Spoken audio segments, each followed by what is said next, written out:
Jeremy of the Quartering joins us this morning on Midnight's Edge in the Morning.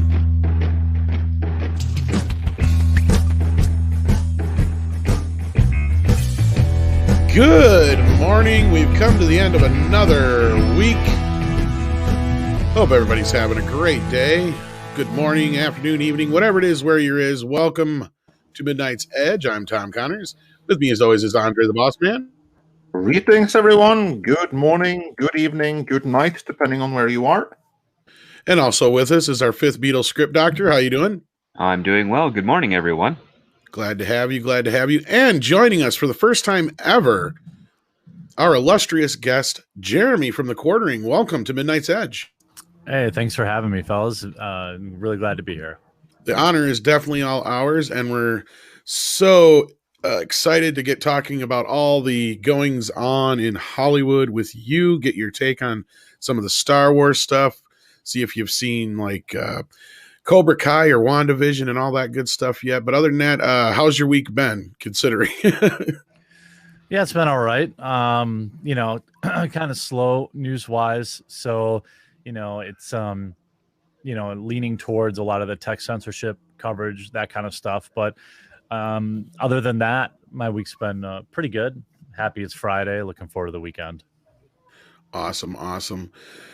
So yeah, Andre, take us through what we're going to talk about here this morning. Yeah, well, as you just mentioned, Jeremy, there's loads of nasty stuff happening in the real world, which is quite depressing. So let's instead take a moment or a break from the depressing stuff in the real world and focus on the depressing stuff in our entertainment, and also the bright light that may be at the end of the tunnel there, especially in terms of Star Wars, because as is becoming more and more apparent, there is some kind of civil war going on behind the scenes. Yeah, there are some people that are in denial about it, but The Mandalorian and the High Republic are most definitely products of two very separate divisions within Lucasfilm. And we'll be talking about that division and the parties in it and what caused it and where it seems to be going. But before we get into that, let's have some more fun with the High Republic, because it's just like the gift that keeps on giving with those characters. Jeremy, have you seen the characters, the character designs, and have you seen some of the stories that seem to be going for in the High Republic? And if so, what are your thoughts about it? Well, I kind of have a certain level of cringe I allow myself to consume each week. I saw the art, I saw this, the character design, and I figured, this one's probably going to be one that I'm going to sit out. So I haven't endured much of the story beyond the hilariously cringe character design. Yeah, I've tried to sit through a little bit of the story, and it was painful. I'll just say that. It was absolutely painful reading through that first Marvel issue. I saw that some poor deluded souls had bought it had bought like super limited edition covers on eBay for exorbitant amounts of money, and I don't know what the heck they were thinking. Should be ashamed of themselves for even contemplating that. But speaking of the character designs, I have to ask, did you just see the official versions, or did you see some of the hilarious paint overs that really brought out what those characters were all about? Because those paint overs were glorious. Let's see if I can get them on screen right now. I was actually looking for them while you were talking about it, but no, you already got them, so there you go. Yeah, of course. Yeah, that looks perfect, actually. I mean, why not have? Ram Jamaram. I mean, come on. More like grape Jamaram. Yeah. Oh my God. That was you trust this guy with your car or starship? No. Is that a guy? Yeah. That's the other best part. Yeah. Everybody has misgendered this character. This individual, and that's like such a shame because for the people that are behind this, misgendering is a high crime. It's like one of the worst things that you can possibly do. It's worse even than microaggressions, and everyone is misgendering this character. So good going on the design there. Because that's like everyone has the same reaction. Is that a dude?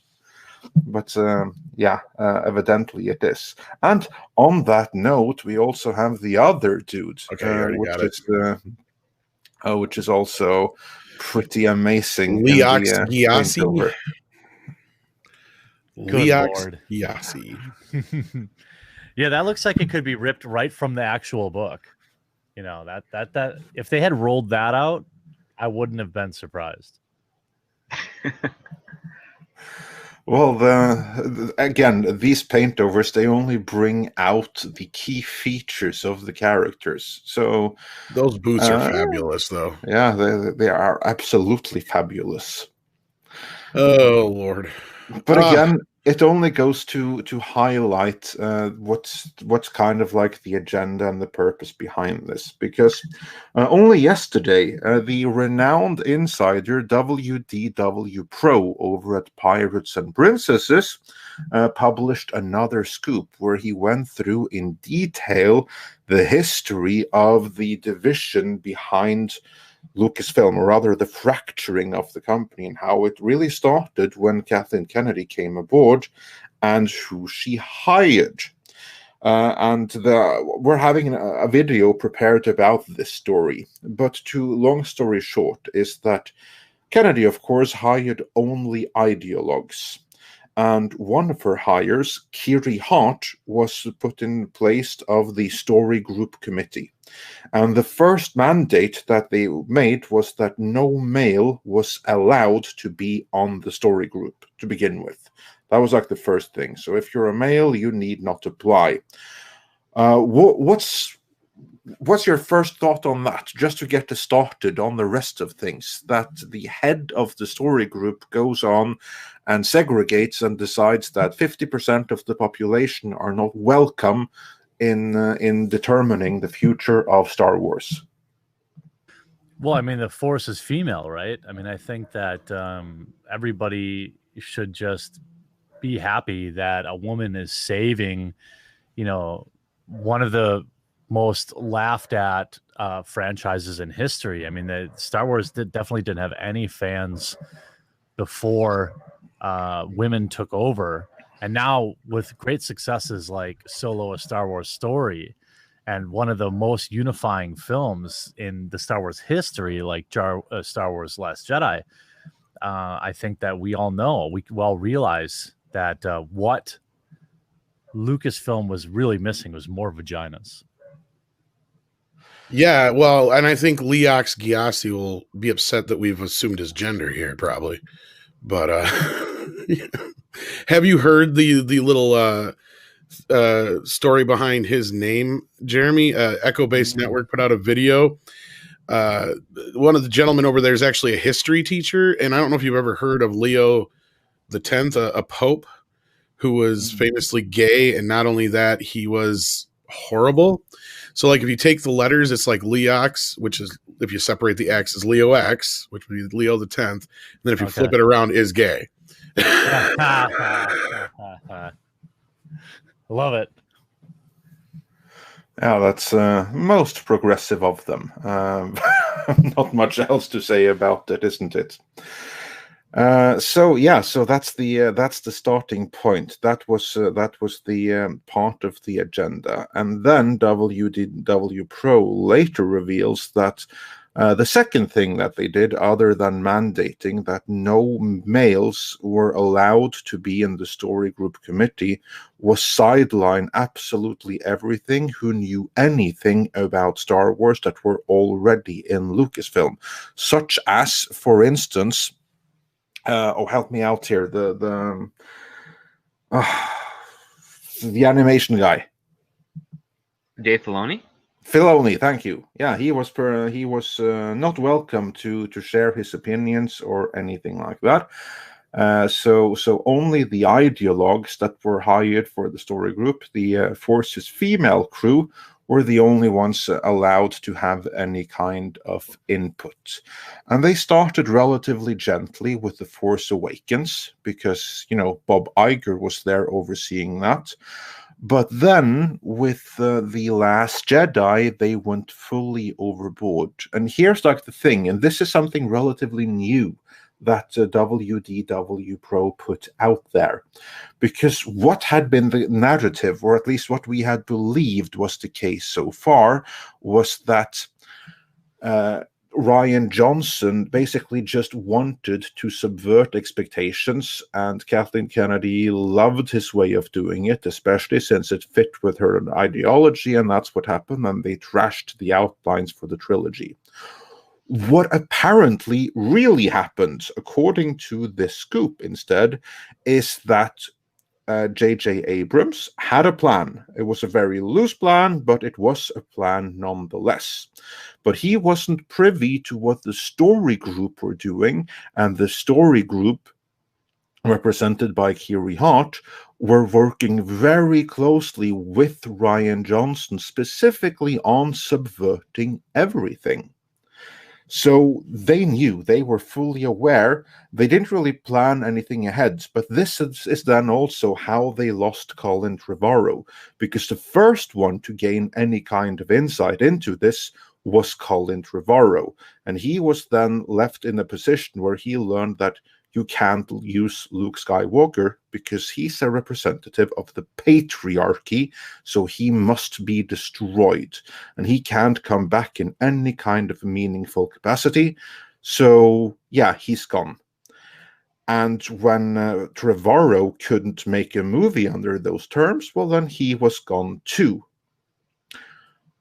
What are your thoughts on that kind of management? Because they evidently were so sure that their new direction of burying the past and killing it if you had to was going to work and click with the fans. What's that tell you about their mindset? Well, it's hubris. I mean, I think ultimately, these people, it's so true, not just with Star Wars, but if you look at a lot of these kind of new age, like that, they had a freaking communist working on the G.I. Joe series at IDW Comics, and he killed that. You have, anytime you have one of these like new artists coming through and taking over a beloved franchise, they think that they're better than that they can, that their way is just infinitely better, and that times have changed, and and things are going to be different now. And I think Disney found out, quite honestly, when you saw what happened with The Last Jedi. I think the real fallout wasn't The Last Jedi, but Solo. The fact that, people still had to pay to see The Last Jedi, and they hated it. And then they punished Disney by not going to see Solo.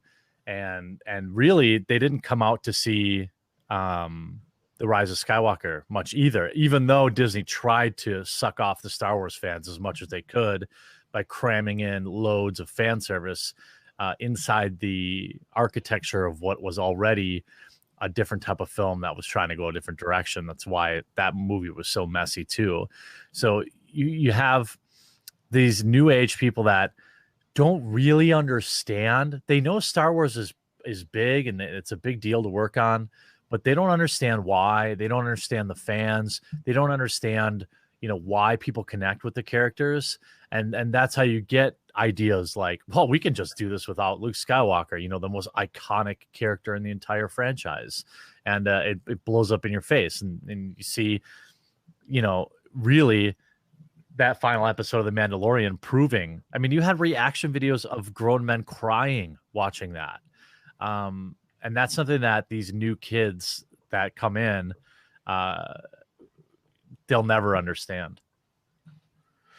No, these creators certainly don't understand, because one of the things that was also apparent from this scoop by WDW Pro is that the revelation that Luke Skywalker was really a loser was going to be the equivalent of the I am your father revelation from Empire Strikes Back. it would appear that some of them thought that this was going to have that kind of effect and resonance, and people were somehow going to be uplifted by it. What does that suggest about the mindset of the people who thought that? Well, I mean, I just think it proves they don't understand anything about the fandom. I mean, the idea that what they did to Luke Skywalker is unforgivable, turning him into just a bitter douchebag, and then trying to save it by having him, go out in glory at the end. It wasn't even enough. Like, you already tarnished him by making him hiding off on some island drinking blue milk, being a fucking douchebag loser. And that was on purpose. And when you watched it, you knew it was, you know what I mean? Like, you knew that they didn't want Luke to be good. And that when you saw it on the screen, you just knew that, I mean, at least for me, I felt like, oh, they're doing this on purpose. They're making him a bitter old man. And they're using him to prop up their strong, independent woman. Yeah, that was an explicit part of the ideology behind the show. But surprise, surprise, the audience didn't respond all that well to it. And then, of course, the blame game begun. And the powers that be at Lucasfilm, and also their peers in Disney marketing, they, of course, at no point looked inwards and wondered, boy, did we screw this up? No. According to WDW Pro, they blamed the, quote, Bupkins in Nebraska and people in Minnesota and other flyover land and Trumpsters for not being sufficiently enlightened like themselves. And that was the lashing out in the media. And Rian Johnson himself, he took party to that. And of course, we've seen some of that in the Ghostbusters 2016, because that was a page right out of that playbook. But still, that's pretty much what happened with Star Wars 2, so on a much, much higher scale. And that was when things really started going downwards. Jeremy, can you think of a single case where going to war with the fan base has been successful? I mean, if your goal is destroying a company, it's almost always successful. I don't think I can't think of a single case where attacking your customers worked out well. Maybe, but I can't. Yeah, no, I can't think of any either.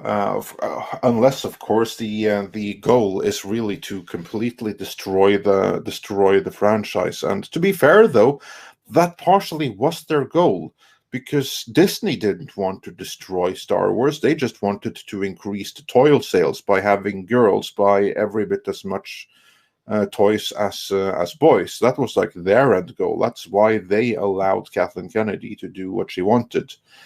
But the end result, of course, was that boys just stopped buying toys and girls did not pick up any kind of slack at all. They didn't buy anything either. So yeah, it kind of screwed up in that sense, didn't they? Well, it's funny how that is, because these are the same people that will go back to, why did boys play with G.I. Joes and girls play with Barbies? And that's the patriarchy at work. Boys should be playing. No, look, boys navigate towards masculine characters, with lightsabers chopping people in half.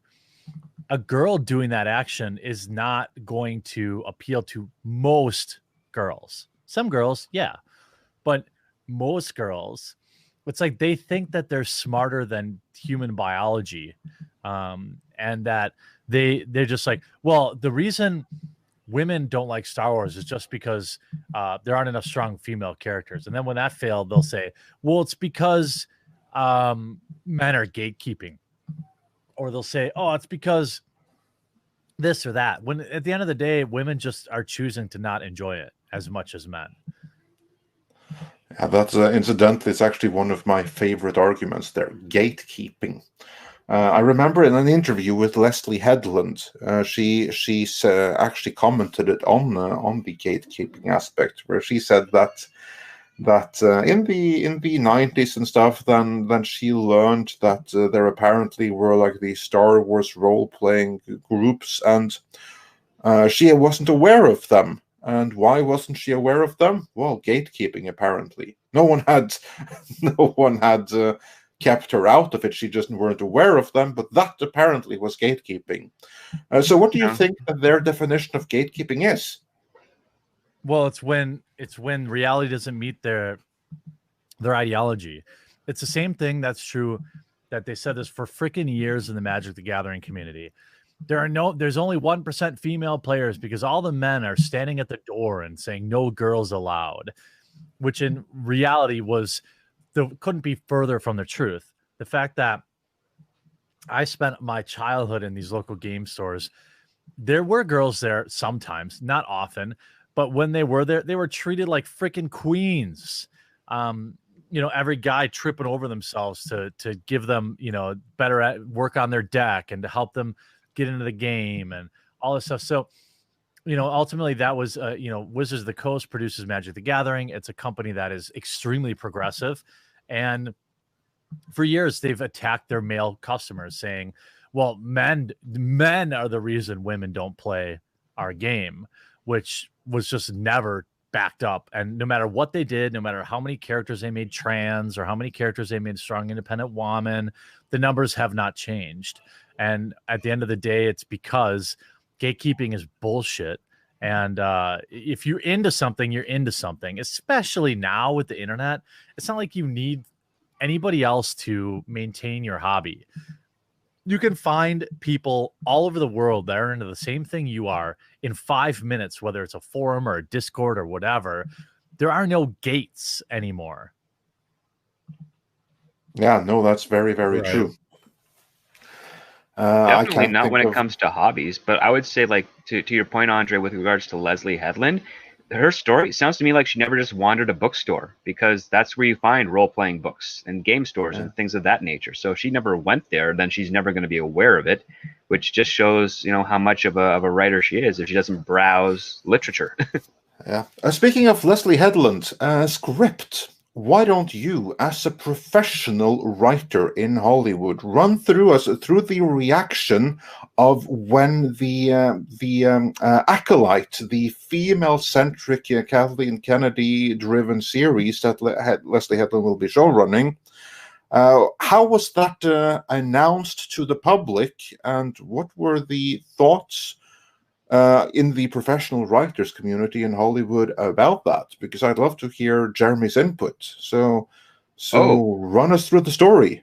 Okay, so around March of last year, a memo went out with regards to what all the studios were doing just prior to the pandemic lockdowns. And of all the studios and networks, Disney and by product Disney Plus was the only one that says that they are going to be reducing, but pretty much not buying anything for the year of 2020, and focusing on salvaging the stuff that they're working in-house. And this usually means, like, if you're going to try to pitch to us, don't bother. We're not really going to take anything at this moment. Just save your breath, so to speak. It was the polite way of doing it. Not official way, but just the polite nomenclature that's used around town. So everybody who was planning on doing pitching and trying to get to the next season after the success of The Mandalorian pretty much put their stuff on hold and focused on other networks, other projects, and whatnot.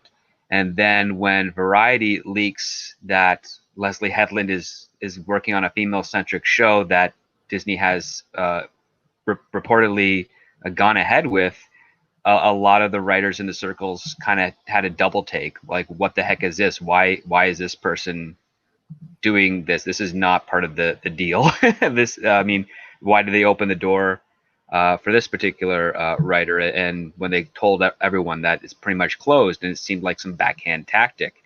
And rumors started going around, and a few of them were that this was a show that was pitched just before the memo, and it was denied or rejected politely. And then I guess some sort of weird tactic occurred where they decided to leak that it was actually in development, and then force someone at Disney to acknowledge it. And then it's all basically an optics game at that point. It seemed like, where you put the heads of Disney in a hard place. Where do they publicly reject a show that is advertised as female centric with a female writer from a show that was deemed somewhat popular to a degree, which was the Russian Doll. I didn't really find it that good personally, but that's just my taste. Or do they just decide to roll with it and maybe throw caution to the wind? And we saw what happened. There was rumors of people being upset that this story leaked, that something that had been pushed aside and possibly not part of the salvage mode came through. And lo and behold, we end up getting the official announcement to confirm it by the Disney investors meeting. Well, basically, she got an unfair advantage. She did pull some tactics that, oddly enough, a lot of writers and agents would have pulled in if there wasn't a pandemic. But in this time, people just wanted to focus on stuff that was a bit more of a sure thing with networks. And because Disney's so powerful, if they say they don't want to do something at the moment, it's best not to potentially burn a bridge by forcing your way in. And it looks like it worked out for that one writer, Leslie Headland. Jeremy, your thoughts on that? When every other writer in Hollywood is basically told you need not apply, Leslie Headland slides in the back door and gets a project realized, and that is right now the one Disney Plus series that we know of that Kathleen Kennedy has direct influence over. Well, I mean, if the question is, am I surprised that there's nepotism in Hollywood? I mean, no. Right. I think it's not really shocking to me. What's more shocking to me is the hilarious 180. It's funny. One thing I was going to ask your guys' opinion on. Remember when Bob Iger was like, I definitely know what's wrong with why Star Wars isn't doing so good. We're making too much of it. And then they said, oh yeah, we're gonna roll back. And then like 4 months later, they're like, actually, we're not making enough of it. And we had 15 new shows to jizz out on a Disney Plus. I was going to ask you guys, what do you think the hit rate is on these on the new shows? How many of these stick? Ooh, good question. Probably 10%. Yeah. Basically, I've been saying anything that's connected to The Mandalorian is a go. Anything that's animated, more of a chance of happening. Casio keyboard is going to happen just because they've been working on it for like 3 years. Yeah, and it's been filming for months already. And they've had this desire to just, for some reason, to push that through. Outside of that, I think everything else is up in the air. I really do. I feel like anything that isn't directly connected to The Mandalorian is definitely on the chopping table. What do you guys think? I'm inclined to agree with that. What we are hearing, and this is also what WDW Pro is reporting, is that Favreau is not reporting to Kathleen Kennedy. He's reporting directly to Bob Iger, and he gets funding, massive funding for his MCU level Mandalorian projects straight from Disney headquarters. So everything that he wants, he gets, because it's all part of the roadmap towards resuscitating Star Wars after the hatchet job that Kennedy did to it. So everything that is under Favreau's purview, that's going to happen. I also think that the Acolyte is going to happen because, Kathleen Kennedy, she was able to force it through. I don't think it's going to be very expensive, but I do think it's going to be made. But outside of that, like for instance, this solo spin-off, like this Lando series, I don't know that that's going to happen. That would surprise me, to be honest, if that was the funniest one, off. Right? Like, why? It's so obscure. Like, Lando is not like what you're giving a standalone series to a guy that is no Luke Skywalker. We'll say that. You know what that is? Yeah, I know what it is. Well, well, besides the obvious, it was Script Doctor saying it's all the stuff they're salvaging. That was one of the movies that they had announced back before Solo came out, so they're probably just repurposing that script for a series. That's a good point. Okay. That's what I'm thinking. Yeah, and it goes right along with, we're just salvaging what we had already worked on. And same thing with Obi-Wan. And yeah, I agree with you, sci-fi.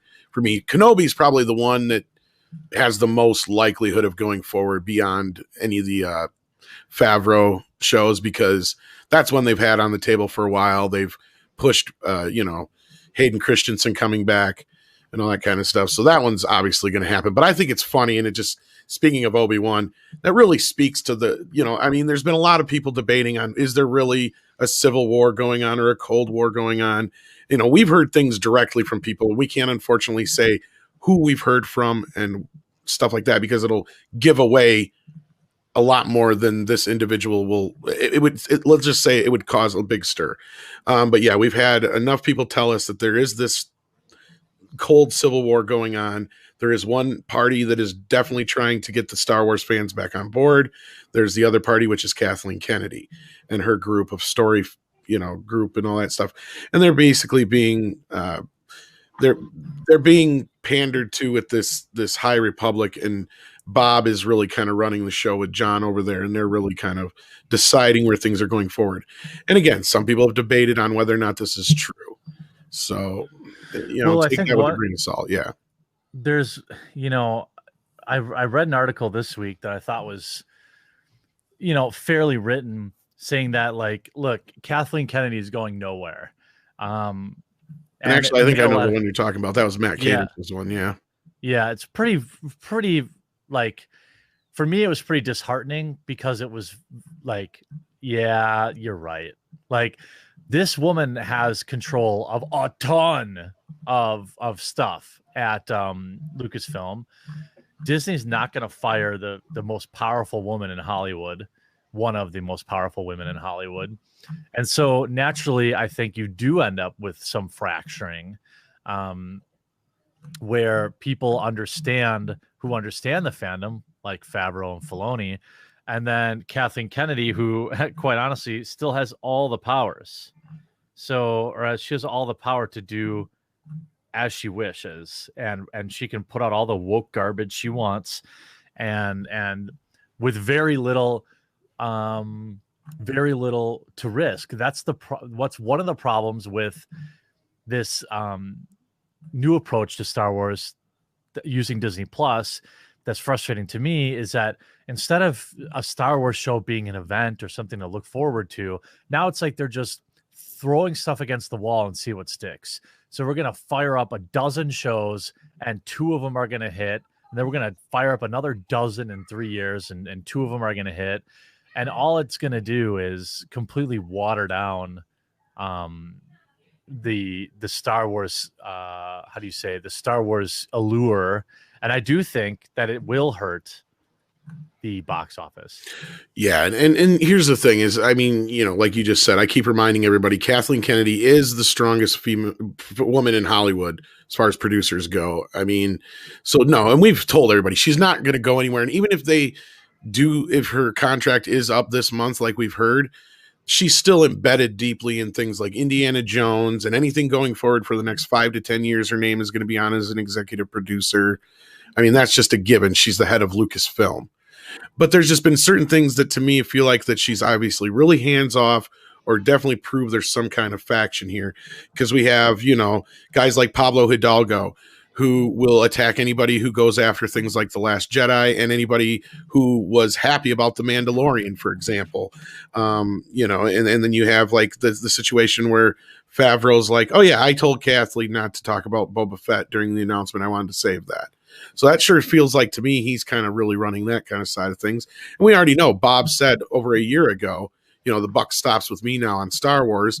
And, they uncovered all the stuff over at WDW about, the whole park business. And we've heard that from multiple sources now, including Miss Gina Carano himself, Drunk 3PO, about how they're transferring that over to The Mandalorian because of how they screwed that all up. and from more than enough sources that was supposed to be the original trilogy. So again, I see more proof every day that we're leaning towards this. Yeah, and Rob, our actual Beetle, who's normally with us, the voice of Midnight's Edge, he said it with me best when I said this is the Star Wars apology tour. That's what this is. That's what, they're starting with this Mandalorian thing. Now, do I think we're going to get Luke all the time? No, but I think we're going to get a lot of things like that going forward to kind of show that they are listening. They do want to get us back on board, and just like things that happen to Star Wars. But here's the thing: who's they? Who's they? Because again, Bob this goes with the company divided parts of the company. Bob and John. Yeah, they are on an apology tour. But what's so weird is that Kathleen Kennedy and her acolytes, and I use that term deliberately, they are still there, and they're not apologizing. Oh, and they're actively trying to tour it. That's what I'm trying to say. And that's where I can't believe people are even debating that there's some kind of faction when you've got, guys like Pablo Hidalgo going out there and making fun of people for crying over Luke Skywalker.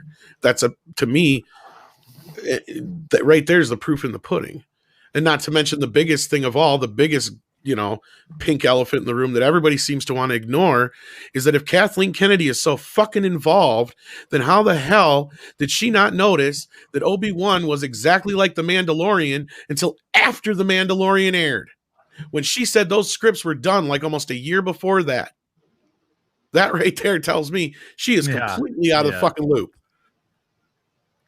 Well, ultimately you have one person in charge of a dozen shows. I mean, that just doesn't feel good. Like, it doesn't feel like, if this is something that you really love, you don't want to hear that the decision makers are spread super thin at the top.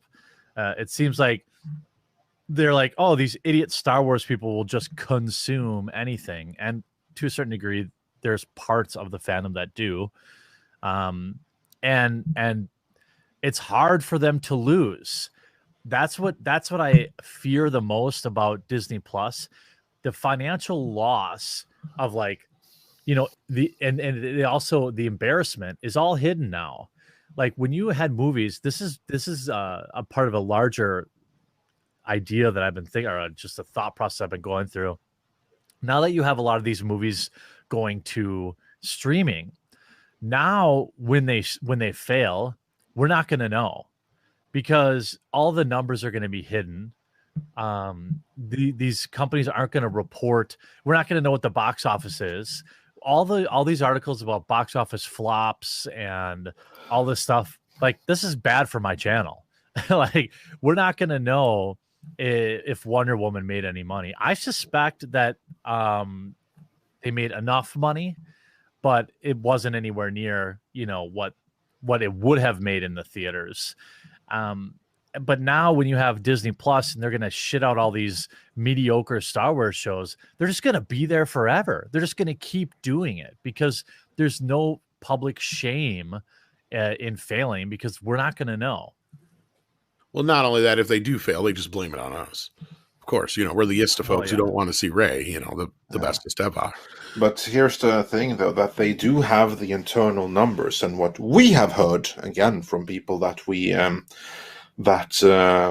cannot disclose, but someone in the know, let's say, told us that that after Wonder Woman 84, the director behind that, she's not necessarily in hot water, but she is certainly not as hot as she used to be.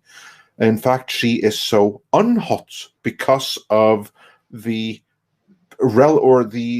seeming bombing of Wonder Woman 84 creatively, if not financially, because again, it's on HBO Max and there's no Warner to be had from it. But creatively, it was such a failure that we've heard that there is blowback in the industry, and some of her movies, upcoming movies, may no longer happen because of it.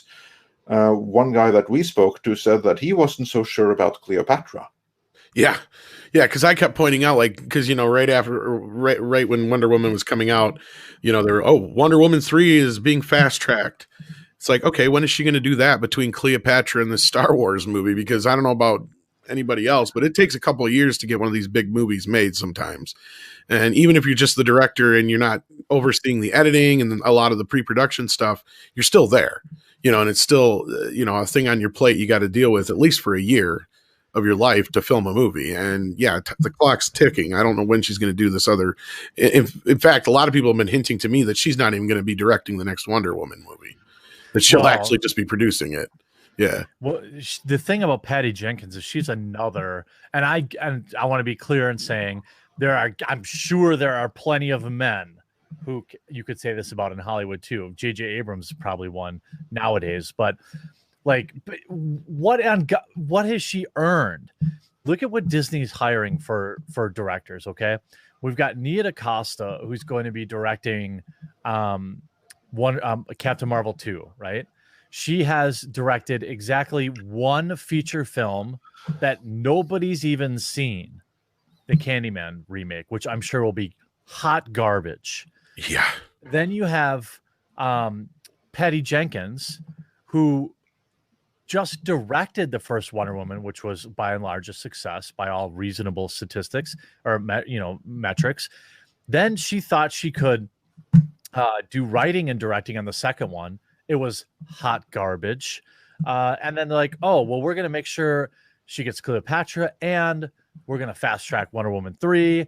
And she's got a fucking Star Wars movie, Rogue Squadron or whatever it is. And then you look at the director from Birds of Prey. By the way, these are all strong, independent women who totally earned their spot directing these films, I'm sure. Then you have, I forget what her name is. Birds of Prey was a joke. It was a box office bomb. And then what does Disney do? Gives her the new Pirates of the Caribbean movie. So it's like, how do these directors keep getting mega franchise movies when they can't do the job? It's this thing in Hollywood, and I'm sure Script can actually elaborate on this more, but yeah, it's all about positioning people who they see as these diversity hires, basically. I believe that's really what it is, because otherwise we see a lot of it across all genres. Well, that's part of it. The other part too is that if you bring in, say, an established director to your franchise, the director has already a history of success behind them, which means that they're going to have creative differences with the studio. But if you get someone that has only one or two features under their belt that not many people have seen, they're going to be your yes man and do the job that you need to do from the studio's perspective. And that's what Marvel and Disney has been doing for a while. To a point, it's like, okay, look at Marvel. Kevin is really good at giving directors who are not quite up the ladder all the way, but they're getting there. They're like midway there. See, that's what you need to do, and that's what Kathleen Kennedy should have done from the start. She started way too hot with JJ. He's too much of a prominent director. And then Rian Johnson, nobody knew. He had one real movie, two movies under his belt, and one real movie, if you really want to go there. And so, yeah, you're giving this guy the second film in your biggest franchise. That's just ridiculous. Anyway, sorry, Script, continue. No, that's a good point. I think, Script, that's got to be exactly it. When you look at the Marvel, well, I mean, look, you can trot out these people like, oh, it's a female POC director. Look how stunning and brave Disney is. But then behind the scenes, it's like, listen, you're going to follow this formula and the Marvel formula, and we're going to make $1 billion on your movie, and then you're going to go out and then you can go do something that you actually want to control. That's got to be how that relationship goes. Yeah, exactly. That usually is it. It's like, you're here to get a performance out of the actors, but do what we say. And I've seen that situation, especially in television, because that's the model that Marvel's using, is a television Marvel on a theatrical scale. And for anyone that knows television, directors in television come and go unless you're Jim Burrows and you've got Cheers under your belt. Like, directors in television don't really do much anything other than to get a performance out of the actors, because the whole television show by that point is usually on autopilot. Like, the crew knows what they're doing, the actors know their characters, the writers are the executive producers as well. They're the ones talking to the cast and crew about everything. The showrunner is really the big honcho in charge. So the director is really just there to fill a very basic role that they don't technically need to be there for, but there are guild rules and regulations required to have them present, just in the eventuality of needing some sort of creative injection if an opportunity so happens to come around. But yeah, that's exactly what it is. Like Colin Trevorrow did one feature, which was Safety Not Guaranteed, and then that got him Jurassic World. And that's like the weirdest thing ever, because Jurassic World is very much a fan-driven film for Jurassic Park. I mean, it is quite enjoyable by a lot of people, but it doesn't bring anything new to it, and it does a lot of stuff very safe for the franchise to sort of rebound its way into another trilogy. And we're seeing that again. So whenever you see a young and upcoming director get this big franchise, it's really just so that the studio can have more control over them, so that you don't have someone like Spielberg who says, you know what, I'm just going to hold up my Oscar here and tell you that I have better decision-making skills than you, the producer. Yeah, it's funny how that works, especially when you look at Jurassic. You know, the thing is, like, that those movies were probably never very good. I mean, the first Jurassic Park was amazing, technologically. I mean, it's hard to go wrong with It still stands up. Yeah, but then like all these rest of these are just like total, how do I say, like casual, forgettable. Yeah, they're just popcorn flicks. That's all. But you know what? That's all they try to be, and they make their money, and then they have their place in the market. And it's hard to mess that up. But yeah, when you bring in somebody with some pedigree, then they're going to say, but what if the dinosaurs could teleport or something stupid like that? And you end up with, I don't know, The Last Jedi. Well, here's the thing with Trevorrow is he's kind of a, I don't want to say he's a bad example, because the fact that he was a fan of Jurassic Park, I think, worked in Jurassic World's favor. And when he was gone for Jurassic World Fallen Kingdom, you felt it. And he apologized for that film, which is something we haven't gotten out of any of these directors, even though all he did was produce it. So like, I think there may be a co-writer on it, maybe, but like, so, and he's trying really hard to get people back on board with this thing. And that's the thing is I don't care if they've only done one or two movies, as long as they can prove they're fans. And a great example, and I keep going to this and I don't give a shit what anybody says, Cobra Kai. You had three guys who loved the series. And to that point, they took advantage of the fact that they had made the Harold and Kumar series, and the other guy had worked on Hot Tub Time Machine, and they ran with it, and they didn't give up on it. And now they've proven that this is how you update a franchise. We got something like the Karate Kid, something that most people had forgotten about outside of the Miyagi-isms. Like nobody gave a shit about the 2010 remake anymore. It had kind of gone out of the pantheon outside of, here and there being made fun of on Family Guy. Who'd have thought that in 2021, we'd be sitting here saying the best television show right now, hell, better than any of the movies out there right now, is a program called Cobra Kai, which is a sequel to 4 movies that most people never saw that are alive today that are young kids, because this show is bringing them to that franchise. It's doing exactly what they were trying to do with The Force Awakens, The Last Jedi, all that shit. It's doing exactly what they were trying to do with Discovery and all these other things by bringing in new fans. How is that possible? Why? Because they got fans to make it. That's why. And I think that's the thing that's missing when it comes to Star Trek, Star Wars, Doctor Who, all these franchises, is you have nobody behind it who are fans. And those guys that are fans, and Script can back me up on this, are scared shitless to say anything because they're going to lose their jobs if they go against the status quo. Script? Can you back that up? That can be the case. You remember, like the easiest thing to do in Hollywood to keep your job is to say no or stay silent. And because you're not making a decision that's going to cost people a lot of money. And to further your point, Tom, it's not just that those guys are fans, it's that they learned how to make movies as well, and they knew how to tell a story. So they could, if they had to, they could divorce themselves a bit to the fandom to do something that services the characters in the story, and then find a way to reconcile that back in to make everyone working on it satisfied with the final project. I mean, to the point that's in the documentary that you guys released a few days ago, they had to kind of seduce Ralph Macchio to come back because he cared so much about the character. And you as a fan, it's really hard to just do that. But as a filmmaker who understands actors and understands what their attachments are, that's where you get the pedigree and the understanding of what this business is to help achieve your goal. And if you just have someone that's just a plain old fan that doesn't know how to make a movie, you're not going to get a great project. But if you have someone that happens to know how to make films, tell great stories, and is also on top of that a fan, like say Colin Trevorrow and the guys who did Cobra Kai, you do end up getting closer to a win or a win statistically. Yeah. And that was my point. Because, like, I don't know how many times I've heard from different people, like, if you're a Star Trek fan, that's the last thing you want to tell them when you go in for an interview at CBS.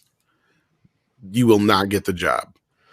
That's a whole other thing. Are you into Star Trek Discovery? Just on that note, Jeremy. No.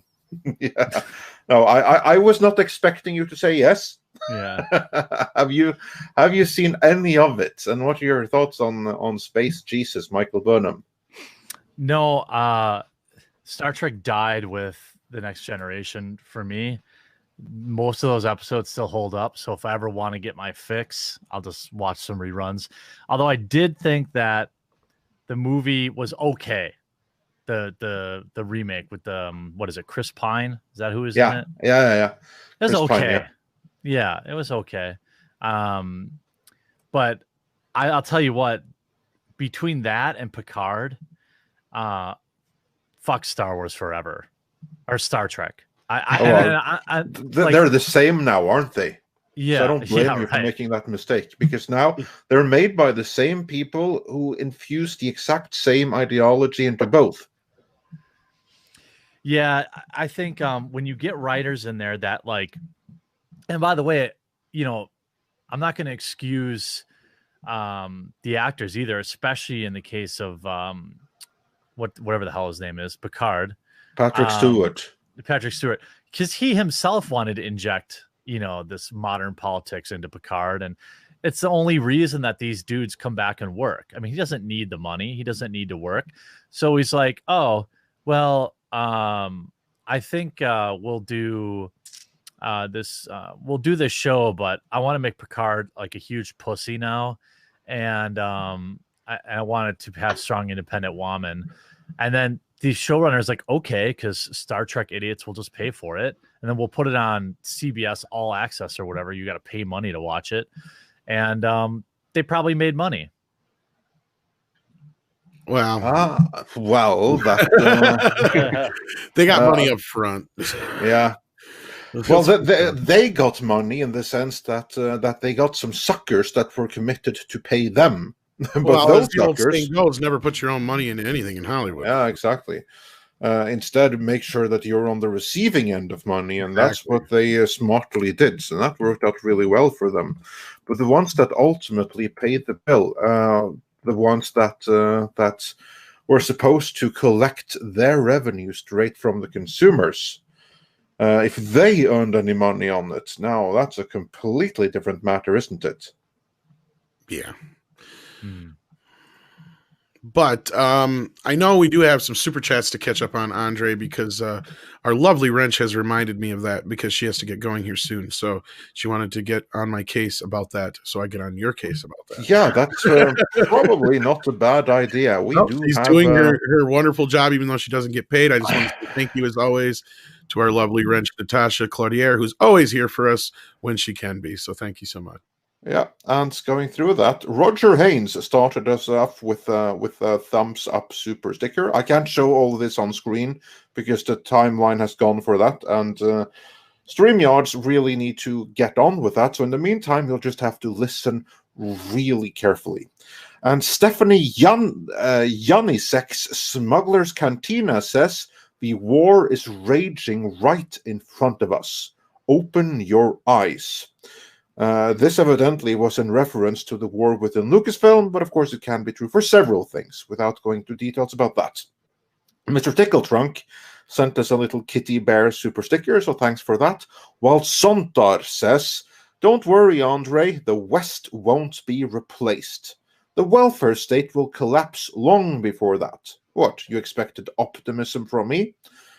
No, I don't expect that from anyone right now. I think Andre's the last person who expects optimism out of anybody. Yeah, and Dragon of Blue Productions says to Stephanie Yanisek Smuggler's Cantina, yours. So yeah, good job sending a super chat connecting another one. But We appreciate the support in any event. And here's a question for you. Roger Haynes asks, "Hey Jeremy, know of any good alternative cloud services?" Oh, I think he stepped away for a second. Well, we'll ask him afterwards. Cloud services. Yeah. Somebody was just talking to me about that the other day. It wasn't Uscript, was it? No. Because we were talking about editing programs and cloud services. I know I was talking to somebody. I was talking to you about the editing programs. We were. That's why I was. We'll get back to cloud services in due time. Until then, David Ruiz says, "That's unsleeved, not quartering. Thanks for the show." Oh, you're most welcome. And Polaris Sucks says, "Hi, Tom and Jeremy from the quartering." Well, hi back. And Mike Ayers says, "I don't think there's so much a civil war at Lucasfilm, and more that there's a kids' table that the story group is seated at." That's one way of looking at it. That's a really good way of looking at it, yes. Yeah, because you're not going to get any like public display outside of things like Pablo Hidalgo. This is a good one. The Importer says, "Marvel. The MCU is the most epic crossover ever. Midnight's Edge and Jeremy. Hold our beers." So yeah. We've been trying to make it happen. Now that you're back, Jeremy, we did have a question. Do you have any recommendations for any cloud services? I mean, not really. I mean, I think I use Liquid Web for a virtual private server, and they also have cloud service available. The problem is, if you're looking for like, I mean, if you're talking about storing files, I think people are trying to get away from Google Drive is the point, but yeah. Oh, okay. Because with all the business, yeah, I think this is why they're asking. What about that? What is that called? Like Megashare? What'd that one guy create? The Finnish guy, you mean, or something else? Yeah. Yeah, there's that. You have a number of services like that, like Uploaded and other stuff. Yeah, they might be good alternatives, but I will always say that remember that when you save something on a cloud service, then replace the word cloud service in your mind with someone else's hard drive. Yeah, yep. That's what it is. Yeah, I actually use OneDrive too, because it comes with like my Microsoft Office subscription. So when I'm sharing files with like my editors and stuff, we use OneDrive. But again, I only use it knowing that it could go away at any minute. And like you said, that's a great way. It's somebody else's hard drive. If you're building a website, then you want to use blockchain, find a way to host that way. But yeah, I use OneDrive or ShareFile or Dropbox, even WeTransfer, that mega file or whatever that guy's name, Kim.com created it, right? Yeah, that's a Finnish guy. Yeah. Yeah. I think it was Megafile. He's an awesome. Have you seen the pictures of him? Like real Finnish peasant with a shotgun and everything. So yeah. Good going. Yeah. Otherwise, my suggestion is, unless you're doing stuff like that where you actually have to get files, across the internet to somebody, you're better off backing it up on a couple different drives, like a flash drive and a backup hard drive and stuff like that. All your stuff, just so you have it and you can't lose it that way. Multiple backups, always a good idea. All right. Anything? What else we got here, Andre? So we can get through a few of these. Here's a doozy one. Cesario JPN says, wondering if you guys will also cover the High Republic getting a China-only edition. Ichibaka and Anna are covering it right now on Twitter. Yeah, I've heard about this, so I'm sure that we'll be covering it. We got Anna in the chat before long. Oh, we do. Yes. Jeremy, have you heard about the China-only edition of the High Republic? No, but this is. I heard about it back in December. This is what. They'll have like Chinese Jedi and stuff like that. It's pretty cringe. I mean, not the Chinese Jedi, of course, but like the idea that, Disney's still chasing that China buck. I don't know. What does the box office look like even in China right now? The box office in China for Chinese movies is pretty decent. For Chinese movies, yeah. But It barely made. It was beyond awful for Wonder Woman 84, which only goes to show that had it been in theaters, it might not have worked out so well as many thought, because the Chinese movies, they're doing fine. I mean, the West, as in Europe and the US, are the single most locked up places on the planet right now. Unless we are being deluded by some kind of media blackout in certain parts of the world, which very well could be the case. But insofar as we know, no one are as locked up as the West. Well, I thought it was, I was going to say, sorry to interrupt, but the Star Wars fucking sucks in China. Oh, yeah, it always did. Yeah, like, so why? You know, I think The Rise of Skywalker made 20 million in China. 20 million. That's it. And like, that's probably an L by the time you talk about all the marketing dollars they spent and all that stuff in China. All of them sucked in China. So the idea that you're creating this, I don't know, it's cringe. I hate it. I hate how all these, you know, I'd love to say, if I ever got a chance, like, to ask an actual, like, interview question, like, guy on the street, to somebody like Kathleen Kennedy or something, these are the questions I would ask. Like, oh, I really back your super progressive plans. I think it's awesome. I think representation is really important. So what are your thoughts on courting a nation with a literal active concentration camp? What do you, is that cool? Is that something? What do you think about that? I just want to hear her answer. Yeah, that would be some answer. And Disney, of course, they have their history with that. But obviously also then, because it's not just a matter of like Chinese Jedi Knights and something, but from what I gather, apparently there's a whole China world somewhere out there in the High Republic. A whole world that is suspiciously like China, like relatively isolationist, so that the Chinese will be able to project themselves into the story a little bit more, which is pointless because Star Wars is dead in China and there's nothing that they can do. Well, not only that, I thought Disney would want to be distancing themselves as much as possible right now from China, because aren't they under investigation for their ties? Well, here's the thing: do you really want to distance yourselves from the nation that will be running the world before long? Is that really? Yeah, I think there's something to do with that. Have to be on the good side of the new boss. And thanks to Anna for sending me that, so we know what's up there. No, I'm not surprised. I mean, that's what they did to John Boyega, man. I mean, they practically deleted him. Nobody said anything about that. Although John did. John did say something about it. Yeah. Later when asked, but only because somebody asked. All the progressives, all the people inside of Disney who are like, yeah, this is okay. Like, fuck off. You show your whole ass when you let stuff like that go. Well, it's not their money they're burning, so right. Yeah. It's very nice to be ideological with other people's money. Absolutely. No, actually, I think didn't Kathleen Kennedy even get a little serious talking to from John Boyega? I thought I read that somewhere. He said something in Boyega did like a little documentary or something where he talked about it. I can't remember exactly either. Yeah, well, at least, I mean, I see where he's coming from. Like, all the stuff he's talking about, we've seen more than enough proof of. Now, here's something that's going on right now I want to get your take on real quick, Jeremy. How do you feel about the whole Ray Fisher Kryborg business going on? Okay, I'll get to that. I want to give a shout out to Darius Munchausen in chat saying, China doesn't understand what the Empire or the First Order did wrong. Yeah, I'm going to have to say that for Kryborg,